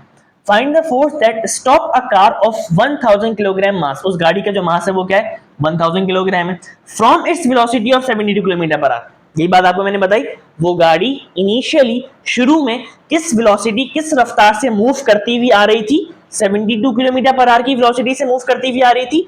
आप वो फोर्स मालूम करके बताएं जो फोर्स आप अगर उस गाड़ी पे लगाएं तो वो गाड़ी रुक जाए। रुक जाए मतलब अब उसकी फाइनल वेलोसिटी क्या हो जाए, 0। रुक जाए तो मतलब फाइनल वेलोसिटी क्या हो जाएगी, 0 हो जाएगी। बात समझ में आ रही है, एक गाड़ी जिसका मास 1000 किलोग्राम था, वो गाड़ी इनिशियली शुरू में किस रफ्तार से, किस वेलोसिटी से मूव करती हुई आ रही थी, 72 किलोमीटर पर आवर की वेलोसिटी से मूव करती हुई आ रही थी। आपने अगर उस गाड़ी के ऊपर फोर्स लगाई तो वो गाड़ी रुक गई। रुक गई मतलब अब उसकी फाइनल वेलोसिटी क्या हो गई, 0 हो गई। बात समझ में आई, ठीक है। तो वो गाड़ी इनिशियली शुरू में किस वेलोसिटी से मूव करी थी, इनिशियल वेलोसिटी क्या है उसकी, 72 किलोमीटर पर आवर। अगर आपने उस गाड़ी के ऊपर फोर्स लगाई, जो कि आपसे पूछी गई है वो फोर्स क्या है, अगर आपने उस गाड़ी के ऊपर फोर्स लगाई तो वो गाड़ी क्या हो गई, रुक गई। रुक गई मतलब अब उसकी फाइनल वेलोसिटी क्या हो गई, 0 हो गई। ठीक है जी। Over a distance of 40 meter, और कितना डिस्टेंस कवर करती हुई आ रही है वो गाड़ी, 40 मीटर। फोर्स आपको मालूम करनी है, एफ मास ऑफ कार, उस गाड़ी का मास कितना है, एम से शो करते हैं मास को 1000 किलोग्राम। इनिशियल वेलोसिटी, वो गाड़ी इनिशियली शुरू में किस वेलोसिटी से मूव करती हुई आ रही थी, 72 किलोमीटर पर आवर। अच्छा, इसकी कन्वर्जन सेम वैल्यू, यही सेम वैल्यू की कन्वर्जन अभी मैंने आपको पिछले सवाल में न्यूमेरिकल नंबर 6 में डिटेल में समझाई। यहाँ पर मैंने इसको डायरेक्टली लिखा हुआ 20 मीटर पर सेकंड, बिल्कुल सेम वैल्यू की कन्वर्जन है जो मैंने आपको पिछले सवाल में कही थी। ठीक है जी, यहाँ पर लिख दिया उसकी इनिशियल वेलोसिटी। अब अगर मैं उस गाड़ी के ऊपर फोर्स लगाऊंगा तो वो गाड़ी रुक जाएगी मतलब अब उसकी फाइनल वेलोसिटी क्या हो गई, स्टॉप लिखा हुआ है मतलब फाइनल वेलोसिटी क्या हो गई, 0। ठीक है जी, वो गाड़ी जिसका मास 1000 किलोग्राम था, वो गाड़ी इनिशियली शुरू में 72 किलोमीटर पर आवर की वेलोसिटी से मूव करती हुई आ रही थी। अगर मैंने उस गाड़ी के ऊपर फोर्स लगाई तो वो गाड़ी रुक गई मतलब अब उसकी फाइनल वेलोसिटी क्या हो गई, 0। ठीक है जी, अब सॉल्यूशन। अच्छा, अब डिस्टेंस भी आपको दिया हुआ है कितना, डिस्टेंस को आप एस से भी शो कर सकते हैं और डी से भी शो कर सकते हैं। कितना डिस्टेंस है, 40 मीटर्स।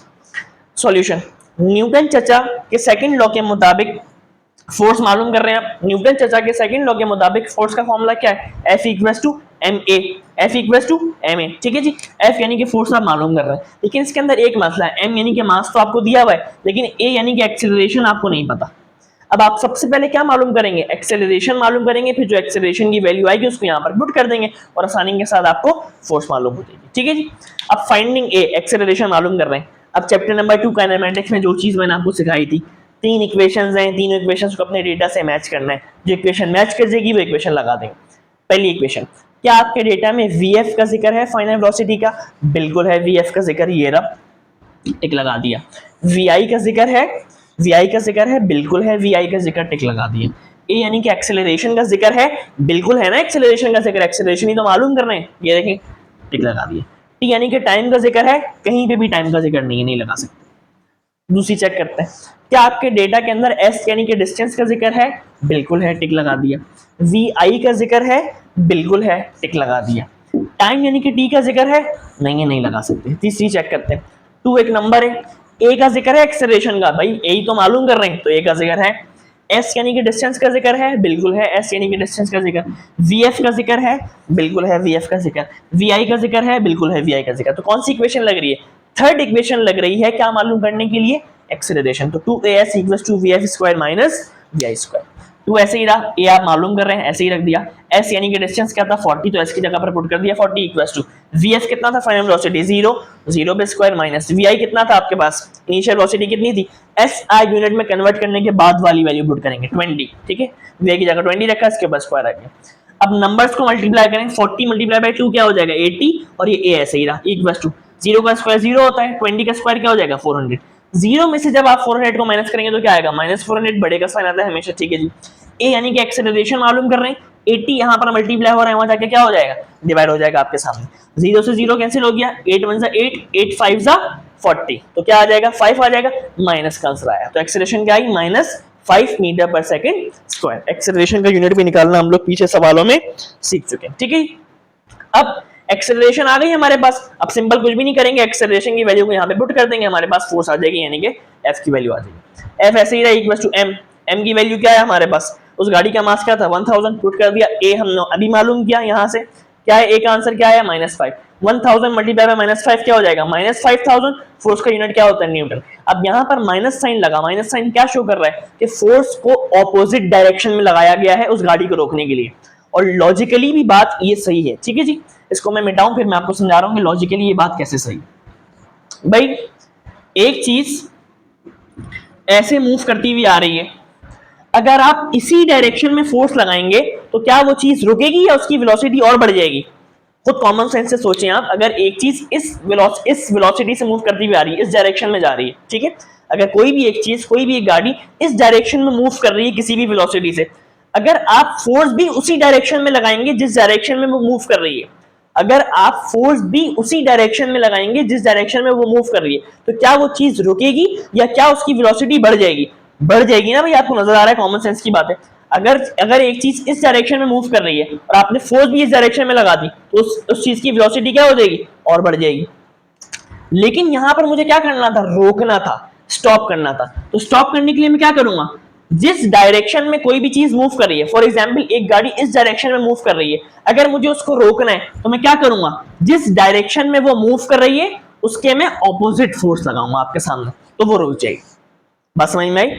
अगर वो गाड़ी इस डायरेक्शन में मूव कर रही होती, तो जिस डायरेक्शन में मोशन हो रही है, जिस डायरेक्शन में गाड़ी की मोशन हो रही है, आप फोर्स हमेशा उसके ऑपोजिट लगाएंगे अगर आपको क्या करना है, रोकना है, स्टॉप करना है।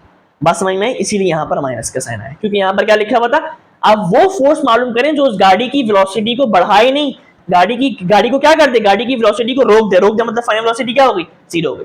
आप वो फोर्स मालूम करें जो उस गाड़ी को रोक दे, और रोकने के लिए फोर्स हमेशा मोशन की डायरेक्शन के ऑपोजिट लगानी पड़ती है।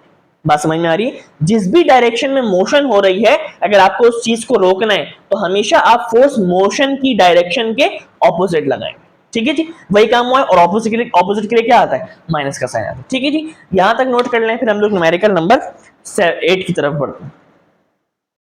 अच्छा जी, न्यूमेरिकल नंबर 8 बिल्कुल उसी कॉन्सेप्ट का न्यूमेरिकल है जो हमने न्यूमेरिकल नंबर 7 किया। ठीक है, बिल्कुल सेम न्यूमेरिकल है। Find the force that can stop a body. आप वो फोर्स मालूम करें जो एक बॉडी को रोक दे। रोक दे इसका मतलब क्या है कि वो बॉडी इनिशियली शुरू में चलती हुई आ रही है, जब भी तो आप फोर्स लगा के उसको रोक रहे हैं। अगर वो पहले से रुकी हुई होती तो आप उसको बाद में उसको रोकने की जरूरत ही नहीं है, क्योंकि वो पहले से रुकी हुई है। लेकिन यहाँ पर आपसे कह रहे हैं find the force that can stop a body. जाहिर सी बात है, आपसे कह रहे हैं कि आप वो फोर्स मालूम करें जो एक बॉडी को रोक दे। रोक दे इसका मतलब क्या है कि वो इनिशियली शुरू में चलती हुई आ रही है। ठीक है, find the force that can stop a body to rest in 4 seconds. Time आपको दिया हुआ है from its initial velocity of 60 metre per second. यही बात मैं कर रहा था आपसे। आपसे कह रहे हैं कि आप वो फोर्स मालूम करके बताएं जो एक बॉडी को रोक दे। रोक दे इसका मतलब क्या है कि वो पहले से चलती हुई आ रही है, और पहले से चलती हुई आ रही है मतलब पहले से उसकी कोई ना कोई इनिशियल वेलोसिटी होगी। तो इनिशियल वेलोसिटी आपको दी हुई है 16 metre per second. The mass of the body is 3 kilogram. उस बॉडी का जिसको आप रोक रहे हो उसका मास क्या है, 3 किलोग्राम। क्या सवाल है भाई, एक बॉडी जो कि इनिशियली शुरू में किस वेलोसिटी से चलती हुई आ रही है, 16 मीटर पर सेकंड से। जब आपने उसके ऊपर फोर्स लगाई तो वो बॉडी रुक गई। रुक गई मतलब अब उसकी फाइनल वेलोसिटी क्या हो गई, जीरो हो गई। और कितना टाइम लगा उसको, 4 सेकंड्स लगे। उस बॉडी का आपको मास दिया हुआ है, फोर्स आपको मालूम करनी है, टाइम 4 सेकंड्स दिया हुआ है। वो बॉडी इनिशियली शुरू में किस वेलोसिटी, किस रफ्तार से चलती हुई आ रही थी, initial velocity 60 metre per second. फिर जब आपने फोर्स लगाई तो वो बॉडी रुक गई, स्टॉप हो गई, मतलब उसकी फाइनल वेलोसिटी क्या हो गई, जीरो हो गई। उस बॉडी का मास कितना दिया हुआ है, 3 किलोग्राम। बिल्कुल उसी कॉन्सेप्ट का न्यूमेरिकल है। फोर्स मालूम कर रहे हैं, फोर्स का फॉर्मूला क्या है, F equals to m a Newton के सेकंड लॉ के मुताबिक। अब यहाँ पर भी वही काम है, यहाँ पर भी हमें ए नहीं पता, तो सबसे पहले क्या मालूम करेंगे, फाइंडिंग ए को मालूम करेंगे। वही वाली बात, 3 इक्वेशन है, v f equals to v i plus a t, s equals to v i t plus half a t square, 2as equals to v f square minus v i square. Equations को match करेंगे अपने data से। V f है, v f का जिक्र है data में, बिल्कुल वी एफ का जिक्र है। वी आई का जिक्र है, बिल्कुल है वी आई का जिक्र। ए का जिक्र है, बिल्कुल ए का जिक्र है, ए ही तो मालूम कर रहे हैं। टाइम का जिक्र है डेटा में, बिल्कुल टाइम का जिक्र है, ये रहा टाइम 4 सेकंड्स। तो पहली इक्वेशन ही लग रही है आपके पास। दूसरी नहीं लग सकती, एस क्योंकि डिस्टेंस नहीं है, एस डिस्टेंस नहीं है, तो फर्स्ट इक्वेशन ही लग रही है। तो फाइंडिंग ए, सबसे पहले ए मालूम कर रहे हैं, पहली इक्वेशन लगा दी। अब ए के लिए अरेंज करेंगे, वी आई यहाँ पर प्लस का है, वहां जाके माइनस हो गया, टी यहाँ पर मल्टीप्लाई हो रहा है, वहां जाके डिवाइड हो गया। ठीक है, ए मालूम कर रहे हैं, वी एफ कितना है, जीरो, क्योंकि वो बॉडी रुक गई थी। ठीक है, रोक दिया था फोर्स लगा के, तो v f zero minus v i कितना है, इनिशियली वो बॉडी किस वेलोसिटी से मूव करती हुई आ रही थी, 16 आपको गिवन है। टाइम कितना है, 4। तो 0 माइनस 16 क्या आएगा, माइनस 16 और डिवाइड बाय 4, तो 4 1 4, 4 4 16, माइनस 4 आया। अब एक्सेलरेशन आ गई, उसको यहाँ पर पुट करेंगे तो फोर्स आ जाएगी जो हमें मालूम करना था। F equals to m a, ये लिखा हुआ है, एक्सेलरेशन मालूम कर लिया हमने, माइनस 4 पुट किया। एम यानी कि मास कितना था उस बॉडी का, 3 था, तो मास की जगह पे 3 रखा। 4 3 12 आया, और माइनस का साइन ये आ गया जैसे आपके सामने। और फोर्स का यूनिट क्या होता है, न्यूटन होता है। फिर वही बात, माइनस का साइन क्यों आया, क्योंकि उस बॉडी को क्या कर रहे हैं, रोक रहे हैं। मैंने आपको ये बात बताई थी कि अगर किसी भी चीज की मोशन ऐसे ही हो रही है, तो अगर आपको उस बॉडी को रोकना है, तो रोकने के लिए आप हमेशा फोर्स उसकी मोशन के ऑपोजिट लगाते हैं। और ऑपोजिट के लिए क्या आया, माइनस का साइन। ठीक है जी, ये वाली पूरी कहानी मैंने आपको समझा दी, बिल्कुल सेम कॉन्सेप्ट का न्यूमेरिकल था जो हमने न्यूमेरिकल नंबर 7 के।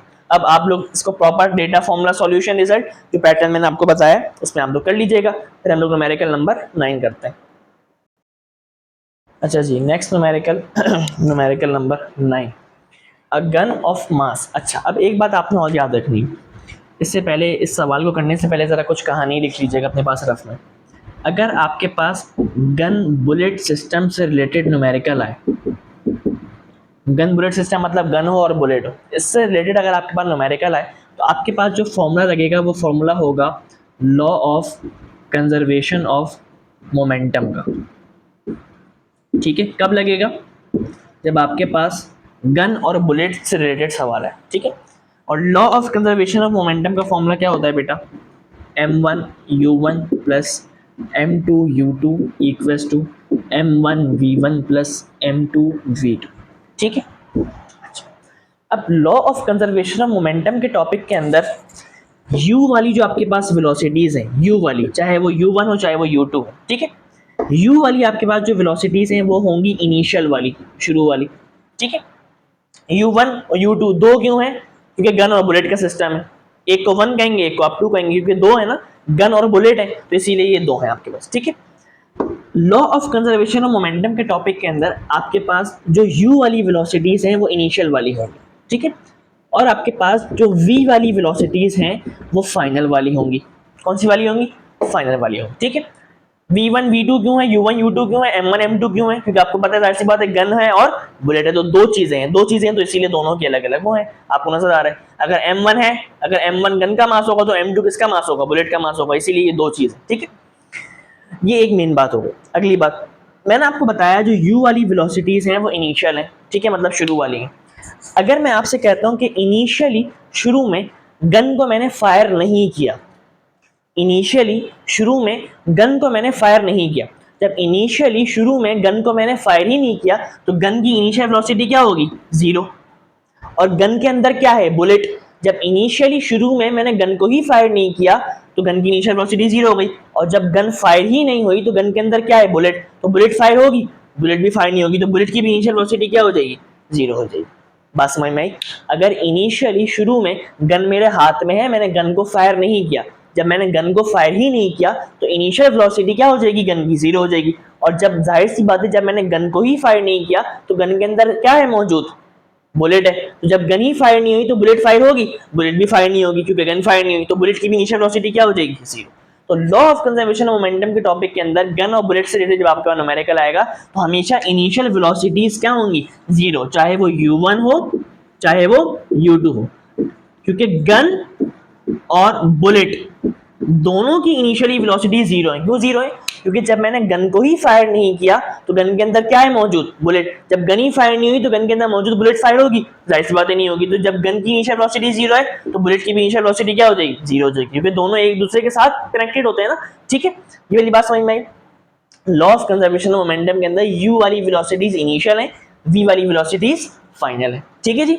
अब मैंने आपसे कहा कि अगर गन मेरे हाथ में है इनिशियली मतलब शुरू में, अगर गन मेरे हाथ में है और मैंने गन को फायर नहीं किया इनिशियली, तो इनिशियल वेलोसिटी क्या हो गई? गन की 0 हो गई। और जाहिर सी बात है, जब गन फायर नहीं हुई, गन के अंदर क्या है मौजूद? गन के अंदर क्या मौजूद होती है? बुलेट। तो जब गन ही फायर नहीं हुई तो गन के अंदर मौजूद बुलेट फायर होगी, बुलेट भी फायर नहीं होगी, तो बुलेट की भी इनिशियल वेलोसिटी क्या हो गई? 0। तो हमेशा u1 और u2 हमेशा क्या होगा आपके पास? 0 होगा। बस अब इस सवाल को करना हमारे लिए क्या है? बहुत आसान है, ठीक है जी। ठीक है जी, मैंने आपको कहानी पूरी एक्सप्लेन कर दी। अब हमारे लिए इस न्यूमेरिकल को करना इंतहाई आसान है। अ गन ऑफ मास, पहले गन का जिक्र आ रहा है, पहले गन का जिक्र आ रहा है, तो गन से रिलेटेड जितनी चीज़ें होंगी उनको 1 का नाम देंगे। गन से रिलेटेड क्या क्या चीज़ें होंगी? मतलब गन का मास, ठीक है, गन की इनिशियल वेलोसिटी, इस टॉपिक में इनिशियल वेलोसिटी का सिंबल क्या है मैंने आपको बताया? u। गन की फाइनल वेलोसिटी का सिंबल क्या है इस टॉपिक में? v। ये चीज़ें होंगी। तो गन से रिलेटेड जितनी चीज़ें हैं ये वाली, इन सबको आप 1 का नाम देंगे, मतलब m1 u1 v1, क्योंकि ये पहले आ रहा है, बुलेट बाद में आ रहा है। तो बुलेट से रिलेटेड जितनी चीजें हैं उनको आप 2 का नाम देंगे। बुलेट से रिलेटेड भी यही चीजें होंगी, बुलेट का मास, बुलेट की इनिशियल वेलोसिटी, बुलेट की फाइनल वेलोसिटी, उसको आप 2 का नाम देंगे क्योंकि वो बाद में आ रहा है, ठीक है। A gun of mass 8 kilogram, तो आपको मास ऑफ गन दिया हुआ है। मास को किससे शो करते हैं? m से। गन पहले आ रहा है तो क्या हो जाएगा? m1 कितना है? 8 kilogram. Mass of gun is 8 kilogram, fights a bullet of mass 40 gram. Bullet का भी आपको मास दिया हुआ है, तो मास ऑफ बुलेट, मास को m से शो करते हैं, बुलेट बाद में आ रहा है तो m2, ठीक है। मैंने आपको यही समझाया ना, कितना दिया हुआ है? 40 ग्राम। हमें एक बात पता है कि मास का ऐसा यूनिट क्या होता है? किलोग्राम होता है। तो ग्राम से किस में कन्वर्ट करेंगे? किलोग्राम में। ग्राम से किलोग्राम में जा रहा हूँ, ग्राम छोटा है और किलोग्राम बड़ा है, ठीक है।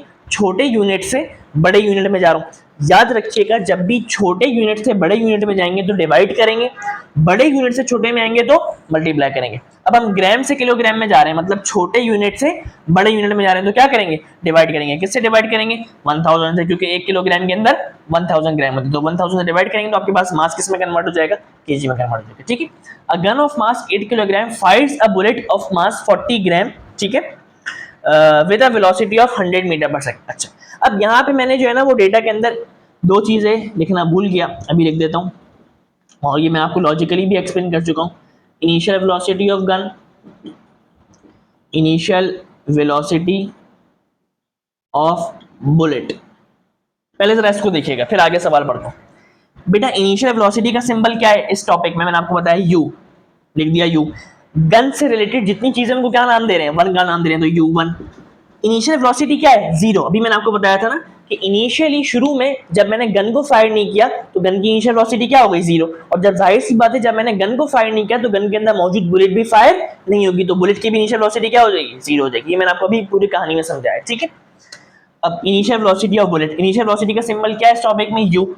बुलेट से रिलेटेड जितनी चीजों को क्या नाम दिया है, टू का नाम दिया, कितनी है, जीरो। और वेलोसिटी चाहे कोई सी भी हो, यूनिट क्या होता है, मीटर पर सेकंड, ठीक है। ये वाली चीज मैंने लिखना भूल गया था, अब मैंने लिख दी, ठीक है। ये आपने पहले लिखनी है, अंडरस्टूड है। अगर आपके पास गन और बुलेट से रिलेटेड सवाल आया तो law of conservation of momentum का फॉर्मूला लगेगा, और law of conservation of momentum के अंदर हमेशा इनिशियल वेलोसिटीज क्या होती हैं, जीरो। क्योंकि जब इनिशियली शुरू में जब मैंने गन को फायर ही नहीं किया तो गन की इनिशियल वेलोसिटी क्या हो गई, zero.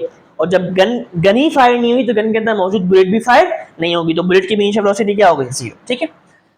A gun of mass 8 kilogram fires a bullet of mass 40 gram with a velocity of 100 metre per second. अब ये जो बुलेट की वेलोसिटी आपको दी हुई है ये कौन सी होगी, इनिशियल या फाइनल, फाइनल होगी ना, जाहिर सी बात है, क्योंकि इनिशियल तो हम लोग, इनिशियल का तो गेम पहले ही हल कर चुके हैं, इनिशियल का तो गेम हम लोग पहले ही हल कर चुके हैं। अब जो आपको बुलेट की वेलोसिटी दी हुई है फाइनल, वो कौन सी है, फाइनल वाली, ठीक है जी। क्योंकि इनिशियली तो दोनों के दोनों जीरो हैं, ना गन चली, जब गन ही नहीं चली तो गन के अंदर मौजूद बुलेट भी नहीं चली, तो इनिशियली तो दोनों के दोनों जीरो हैं। अब जो बात हो रही है वो किसकी बात हो रही है, फाइनल वेलोसिटी की बात हो रही है, ठीक है। इसलिए मैंने आपको बोला कि आप पहले ये लिखेंगे, A gun of mass 8 kilogram fires a bullet of mass 40 gram with a velocity 100 metre per second. अब उस बुलेट की आपको फाइनल वेलोसिटी दी हुई है 100 मीटर पर सेकंड, तो final velocity of bullet, final velocity का सिंबल क्या है यहाँ पर, v है इस टॉपिक में, तो लिखा v। और बुलेट से रिलेटेड सब चीजों को क्या नाम दे रहे हैं, 2 का नाम दे रहे हैं, तो v2 कितनी है, 100 मीटर पर सेकंड। इनिशियली तो दोनों के दोनों जीरो है, ठीक है।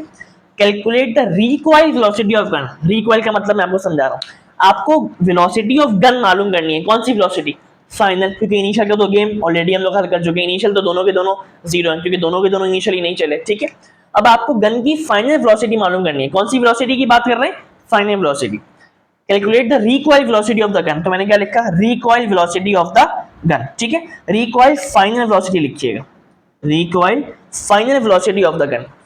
फाइनल वेलोसिटी का सिंबल क्या है यहाँ पर इस टॉपिक में, v है, और गन से रिलेटेड सब चीजों को क्या नाम दे रहे हैं, वन का नाम दे रहे हैं, तो v1, ठीक है। ये आपसे पूछी गई है। अब रिकॉइल का मतलब क्या है, जैसे ही आपने अगर कभी देखा हो कि गन फायर होती है तो उसका जो रिकॉइल है वो हमेशा पीछे आता है, हल्का सा पीछे आता है। जैसे ही गन फायर होती है तो रिकॉइल हमेशा पीछे आता है, पीछे आ रहा है मतलब ऑपोजिट, और ऑपोजिट के लिए क्या साइन आता है, माइनस का साइन आता है। तो हमारा जो आंसर आएगा, फाइनल आंसर, वो क्या आएगा, माइनस में आएगा, ठीक है। मैं देख लूं कैमरे में विजिबल है, हाँ विजिबल, ठीक है जी। यहां तक कहानी समझ में आ रही है, यहां तक कोई मसला, ठीक है। इनिशियली तो गन की भी वेलोसिटी जीरो है और बुलेट की भी वेलोसिटी जीरो है, तो अब जो भी वेलोसिटी की बात हो रही होगी वो कौन सी होगी, फाइनल होगी। आपके सामने मैंने आपकी पूरी कहानी समझा दी। फॉर्मूला क्या है हम लोग ऑलरेडी डिस्कस कर चुके हैं, अगर गन बुलेट सिस्टम है तो कौन सा फॉर्मूला है, लॉ ऑफ कंजर्वेशन मोमेंटम, ये फॉर्मूला है। वैल्यूज को पुट करते हैं, m1 कितना है, 8, आपके सामने ये रहा, m1 8 है, पुट किया, मल्टीप्लाई, u1 क्या है, u1 u2 दोनों जीरो है, u1 0 प्लस m2 क्या है, बुलेट का मास, m2 क्या है, बुलेट का मास, SI यूनिट में कन्वर्ट करने के बाद वाली वैल्यू पुट करेंगे, ये पुट कर दी, u2 क्या है, 0 है, इनिशियली दोनों के दोनों 0 है, इक्वल्स टू m1 कितना है, 8, v1 आप मालूम कर रहे हैं, गन की रिकॉइल वेलोसिटी, ठीक है, मालूम कर रहे हैं, प्लस m2 कितना है 0.04, ये रहा, मल्टीप्लाई v2 कितना है आपके सामने, ये रहा, v2 कितना है 100, यहाँ पर मैंने इसको पुट कर दिया, ठीक है। 8 0 0 प्लस 0 आएगा, 0.04 मल्टीप्लाई में 0 क्या होगा, 0 होगा, इक्वल्स टू 8v1 ऐसे ही रहा, इन दोनों को जब आप मल्टीप्लाई करेंगे तो क्या आएगा, 4 आएगा, 0 प्लस 0 क्या होगा, 0, उधर क्या बचा 8v1 प्लस 4, 4 यहाँ प्लस हो रहा है, वहां जाके क्या होगा माइनस हो जाएगा, और उधर क्या बचा 8v1। 0 में से जब आप 4 को माइनस करेंगे तो क्या आएगा -4 आएगा, बड़े का साइन आता है, उधर क्या बचा 8v1। आप v1 मालूम कर रहे हैं गन की फाइनल रिकॉइल वेलोसिटी, ठीक है। रिकॉइल क्या है, जब वो फायर होगी तो रिकॉइल पीछे आएगा, तो हमारा आंसर माइनस में आएगा, आप देख लीजिएगा, ठीक है। अब v1 निकाल रहे हैं, 8 यहाँ मल्टीप्लाई हो रहा है, मतलब क्या हो गया डिवाइड। जब आप इन दोनों को डिवाइड करेंगे तो आपके पास क्या आएगा 0.5, और देखिए माइनस का साइन एज इट इज आया। वेलोसिटी चाहे कुछ भी हो, यूनिट क्या होता है मीटर पर सेकंड। माइनस का साइन क्या शो कर रहा है कि गन की फाइनल रिकॉइल वेलोसिटी है, मतलब रिकॉइल पीछे आता है, ये माइनस का साइन ये शो कर रहा है, ठीक है जी। अब आप लोग यहाँ पर क्या करेंगे, इसका रिजल्ट लिख लेंगे, ठीक है जी। अब हम लोग बढ़ते हैं न्यूमेरिकल नंबर 10 की तरफ। अच्छा जी, नेक्स्ट न्यूमेरिकल नंबर 10। इस न्यूमेरिकल को करने से पहले ज़रा एक कॉन्सेप्ट लीजिएगा, उसके बाद फिर इस न्यूमेरिकल को कर देंगे, ठीक है। एक चीज़ होती है मास और एक चीज़ होती है वेट। अक्सर लोग वेट को वज़न समझते हैं, लेकिन ऐसा नहीं होता। वज़न जो है वो हमेशा मास होता है, हमेशा वज़न क्या होता है, मास होता है। वेट वज़न नहीं होता, वेट एक किस्म की फोर्स है, वेट एक किस्म की फोर्स है। क्यों है, कैसे है, देखते हैं। वेट का फॉर्मूला होता है बेटा W=mg। वेट का फॉर्मूला क्या होता है, W=mg। अब वेट फोर्स क्यों है, मैं आपको ये बता रहा हूँ। वेट के फॉर्मूले में ग्रेविटी आ रहा है, और ग्रेविटी एक तरह की फोर्स है। क्यों, अगर मैं इस मार्कर को नीचे से ऊपर फेंकूं तब भी ये नीचे आएगा, किसकी वजह से, ग्रेविटी की वजह से।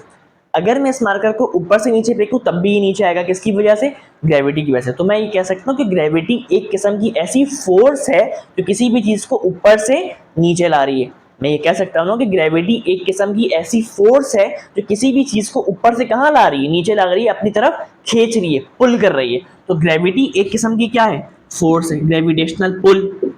जब ग्रेविटी एक किस्म की फोर्स है और वेट के फॉर्मूले में क्या आ रहा है, ग्रेविटी आ रहा है, इसी वजह से वेट भी क्या बन जाता है, एक किस्म की फोर्स बन जाता है। ये वाली बात समझ में। अच्छा, अब मास जो है वो हर जगह पे सेम रहेगा। क्या मतलब, मास क्या होता है, वजन।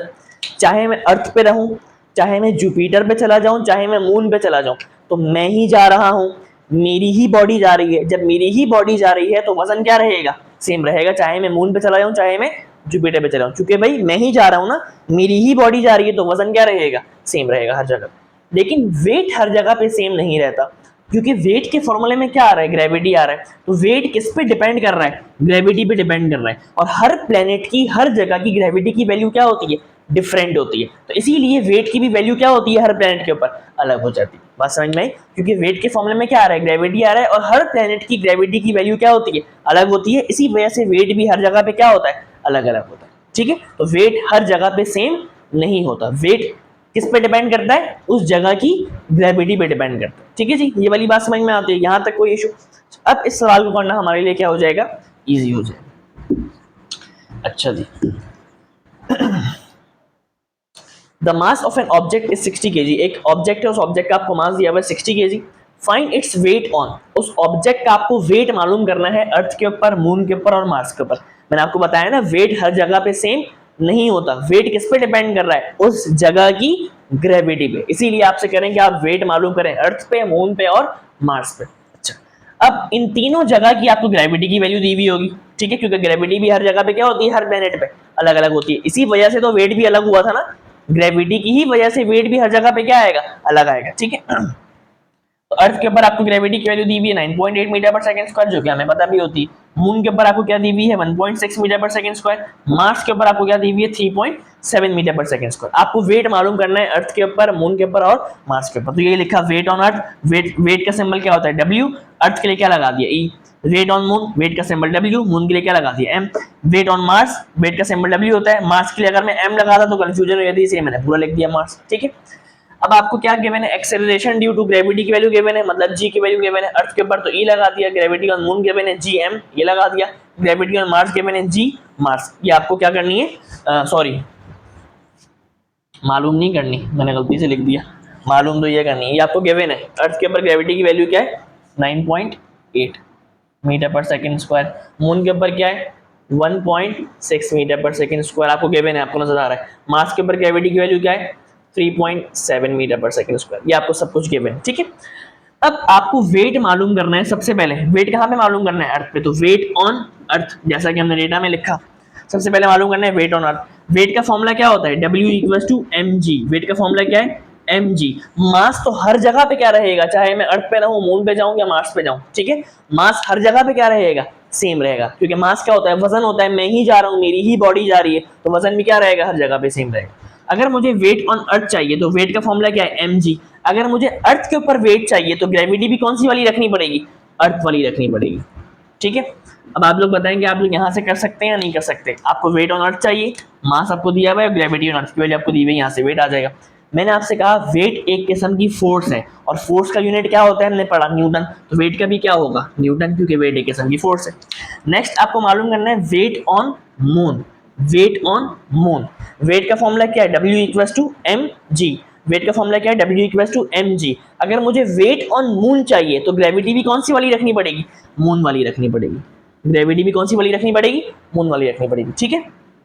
m आपको दिया हुआ है, मास हर जगह पे सेम रहेगा, ग्रेविटी ऑन मून आपको गिवन है, ठीक है। अब क्या चाहिए, वेट ऑन मार्स चाहिए। वेट का फॉर्मूला क्या होता है, W इक्वल्स टू mg। अगर मार्स के ऊपर वेट चाहिए तो ग्रेविटी भी कौन सी वाली रखनी पड़ेगी, मार्स वाली रखनी पड़ेगी। सब कुछ आपको गिवन है, मास आपको गिवन है और मार्स वाली ग्रेविटी भी आपको गिवन है, ठीक है। मास आपको गिवन है वजन, और ग्रेविटी भी आपको गिवन है किसके ऊपर, मार्स के ऊपर, क्योंकि आप वेट किसके ऊपर मालूम कर रहे हैं, मार्स के ऊपर मालूम कर रहे हैं, ठीक है जी। यहाँ पर आप लोग कर लेंगे इस सवाल को, ठीक है। ये मैंने आप लोगों के लिए एज अ प्रैक्टिस क्वेश्चन छोड़ दिए। अच्छा जी, next numerical number 11, chapter number 6 gravitation से करा रहा हूँ, टेंशन नहीं लें। चैप्टर 1 चैप्टर 2 कराया, चैप्टर 3 कराया, चैप्टर 4 और 5 से भी कराऊंगा, लेकिन पहले चैप्टर 6 से करा रहा हूँ, ठीक है। Numerical number 11, determine the gravitational force of attraction. आपको ग्रेविटेशनल फोर्स ऑफ अट्रैक्शन मालूम करना है, ठीक है, between two spherical bodies of masses 500 kg and 800 kg। आपसे कह रहे हैं कि आपके पास दो स्फेरिकल बॉडीज हैं, स्फेरिकल ये स्फेयर शेप होता है, दो स्फेरिकल बॉडीज हैं, एक को मैंने ए कह दिया, एक को मैंने बी कह दिया। एक स्फेरिकल बॉडी का जो मास है वो 500 kg है, m1 कह दिया। दूसरी स्फेरिकल बॉडी का जो मास है m2 कह दिया, वो कितना है, 800 kg है। और उन दोनों के सेंटर्स के बीच में जो डिस्टेंस है वो कितना दिया हुआ है, 6 मीटर्स। यहाँ पर इस टॉपिक में आपको पता है कि डिस्टेंस को किससे शो करते हैं, आर से शो करते हैं। कौन सा टॉपिक है, Newton's law of universal gravitation. उसमें यही पढ़ते हैं ना कि हर एक बॉडी दूसरी बॉडी को अपनी तरफ क्या कर रही है, अट्रैक्ट कर रही है, तो वही फोर्स ऑफ अट्रैक्शन आपको मालूम करना है, ठीक है। ठीक है जी, यहाँ तक कहानी क्लियर है। डेटा बना लेते हैं। इस बॉडी को मैंने ए कहा, mass of body A m1 कहा 500 kg, आपको दो मासेस गिवन थे। मास ऑफ बॉडी बी, इसको मैंने बॉडी बी कह दिया, इसका मास कितना है m2 800 kg। उन दोनों के सेंटर्स के बीच में जो डिस्टेंस है वो क्या है, 6 metre. Distance between their centre r से शो करते हैं इस टॉपिक में डिस्टेंस को, Newton law of universal gravitation में कितना है, 6 मीटर्स। यहाँ पर ग्रेविटेशनल कांस्टेंट की वैल्यू आपको पता होनी चाहिए, याद होनी चाहिए, क्या होती है, 6.67 एक्सपोनेंट माइनस 11, ठीक है। अब इसका ये यूनिट कैसे आया, ये मैं आपको अभी सिखाता हूँ थोड़ी देर में कि इसका ये यूनिट कैसे आया। आपको ग्रेविटेशनल फोर्स ऑफ अट्रैक्शन मालूम करनी है। Newton's law of universal gravitation जो कि इस चैप्टर का पहला टॉपिक है, उसके मुताबिक फॉर्मूला क्या होता है, F equals to G m1 m2 upon r square, ये फॉर्मूला होता है आपके पास, ठीक है जी। अब इसका ये जो G है ये ग्रेविटेशनल कांस्टेंट होता है, इसका यूनिट ये कैसे आया ये मैं आपको समझा दूं, ठीक है।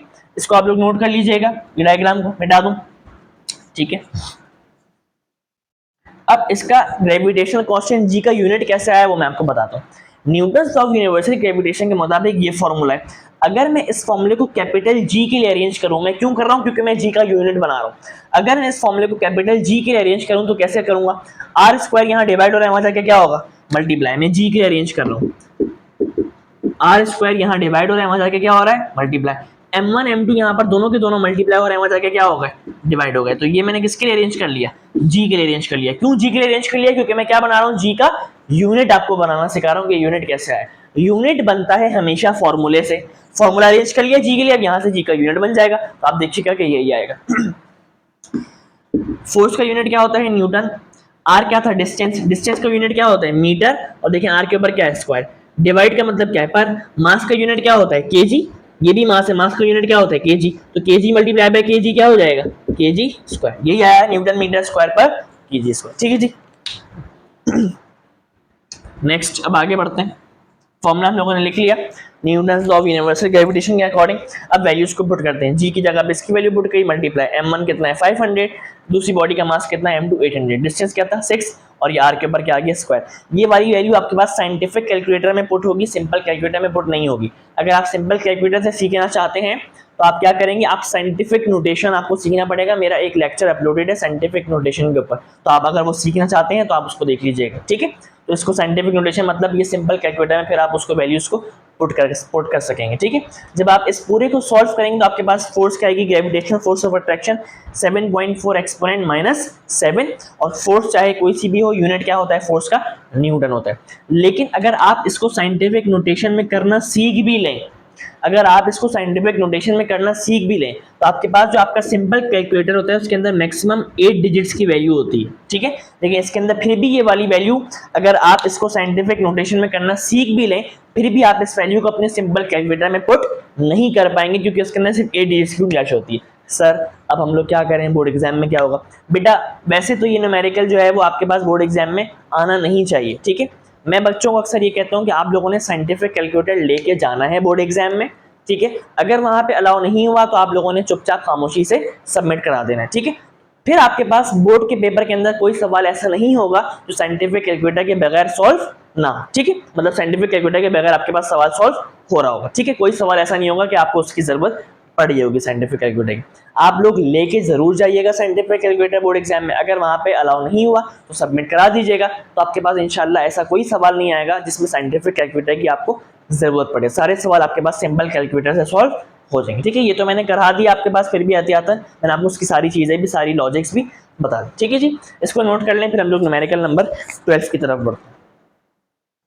अच्छा जी, न्यूमेरिकल नंबर 12, ये वाला सवाल बहुत इंपॉर्टेंट है और ये सवाल आ भी सकता है क्योंकि इस सवाल के अंदर साइंटिफिक कैलकुलेटर की ज़रूरत नहीं है। ये विदाउट साइंटिफिक कैलकुलेटर आराम से सिंपल कैलकुलेटर से सॉल्व हो जाएगा, ठीक है। अ प्लैनेट हैज़ मास, एक कोई भी प्लैनेट है, हमें उस प्लैनेट का नाम नहीं दिया हुआ और हमें उसकी बहस में भी नहीं पढ़ना, ठीक है। एक कोई भी प्लैनेट है, a planet has mass 4 times of earth, एक प्लैनेट है और उस प्लैनेट का आपको मास दिया हुआ है 4 times the mass of earth, और उसी प्लेनेट का आपको रेडियस दिया हुआ है 2 times the radius of earth. कैसे लिखेंगे जरा देखें, डेटा मास ऑफ प्लेनेट, एक प्लेनेट का आपको मास दिया हुआ है, मास को एम से शो करते हैं, प्लेनेट के लिए मैंने क्या लगा दिया पी।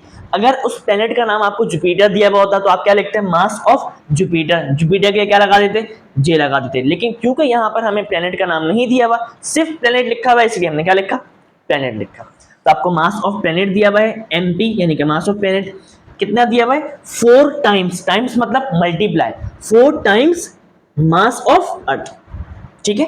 आपको मास ऑफ प्लेनेट दिया हुआ है एमपी कितना 4 टाइम्स, 4 टाइम्स मतलब 4 multiply 4 times the mass of earth, और उसी प्लेनेट का आपको रेडियस दिया हुआ है, radius of planet RP, radius मतलब आर मतलब रेडियस, पी मतलब प्लेनेट, रेडियस ऑफ प्लेनेट आपको कितना दिया हुआ है 2 टाइम्स, 2 टाइम्स मतलब 2 multiply 2 times the radius of earth, ये आपको दिया है। अर्थ के सरफेस पे आपको ग्रेविटी की वैल्यू दी हुई है 10 metre per second square, exact 9.8 होती है, राउंड ऑफ करके क्या दी हुई है 10।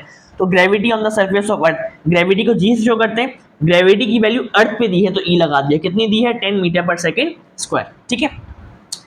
Calculate the acceleration due to gravity on the planet, जिस प्लेनेट का आपको मास और रेडियस दिया हुआ था उसी प्लेनेट की आप क्या पूछ रहे हैं, ग्रेविटी की वैल्यू पूछ रहे हैं, ठीक है। जिस प्लेनेट का आपको मास और रेडियस गिवन था उसी प्लेनेट की आपसे ग्रेविटी की वैल्यू पूछ रहे हैं। Acceleration due to gravity on the planet, gravity को जी से शो करते हैं, प्लेनेट की पूछे तो क्या लगा दिया, पी लगा दिया, ठीक है।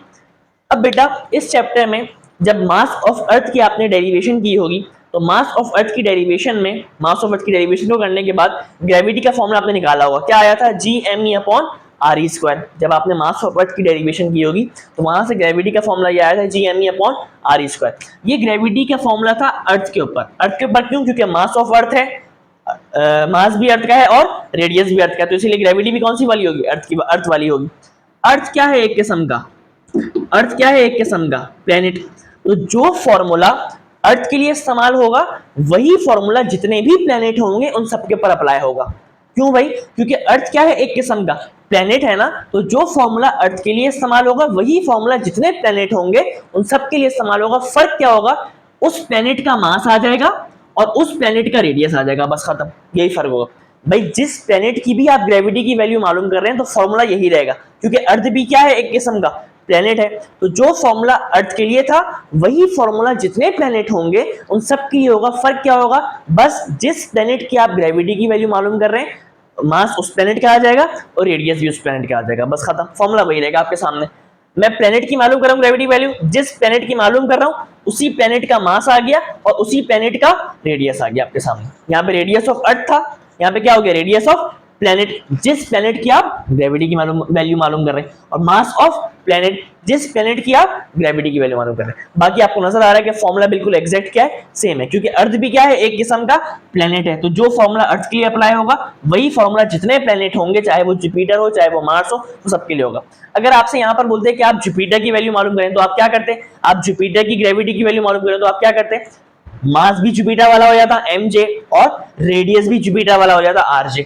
अगर आपसे कहते हैं कि आप मून की ग्रेविटी की वैल्यू मालूम करें तो आप क्या करते हैं, मास भी मून वाला हो जाता mm और रेडियस भी मून वाला हो जाता rm। बस समझ में आई, जो फॉर्मूला अर्थ के लिए था, अर्थ एक किस्म का प्लेनेट है, तो वही फॉर्मूला जितने प्लेनेट होंगे उन सबके ऊपर अप्लाई होगा। बस क्या चेंज आएगा, मास उस प्लेनेट वाला हो जाएगा जिस प्लेनेट की आप ग्रेविटी की वैल्यू मालूम कर रहे हैं, और रेडियस भी उसी प्लेनेट का हो जाएगा जिस प्लेनेट की आप ग्रेविटी की वैल्यू मालूम कर रहे हैं। जैसे यहाँ पर अर्थ की ग्रेविटी थी तो मास भी अर्थ वाला और रेडियस भी अर्थ वाला, ठीक है, बिल्कुल इसी तरीके से आपको सामने यहाँ पे नजर आ रहा है। यहाँ पे हम लोग प्लेनेट की ग्रेविटी की वैल्यू मालूम कर रहे हैं, तो मास भी प्लेनेट वाला, रेडियस भी उसी प्लेनेट वाला जिस प्लेनेट की आप ग्रेविटी की वैल्यू मालूम कर, ठीक है जी, क्लियर, कोई मसला यहाँ तक कोई।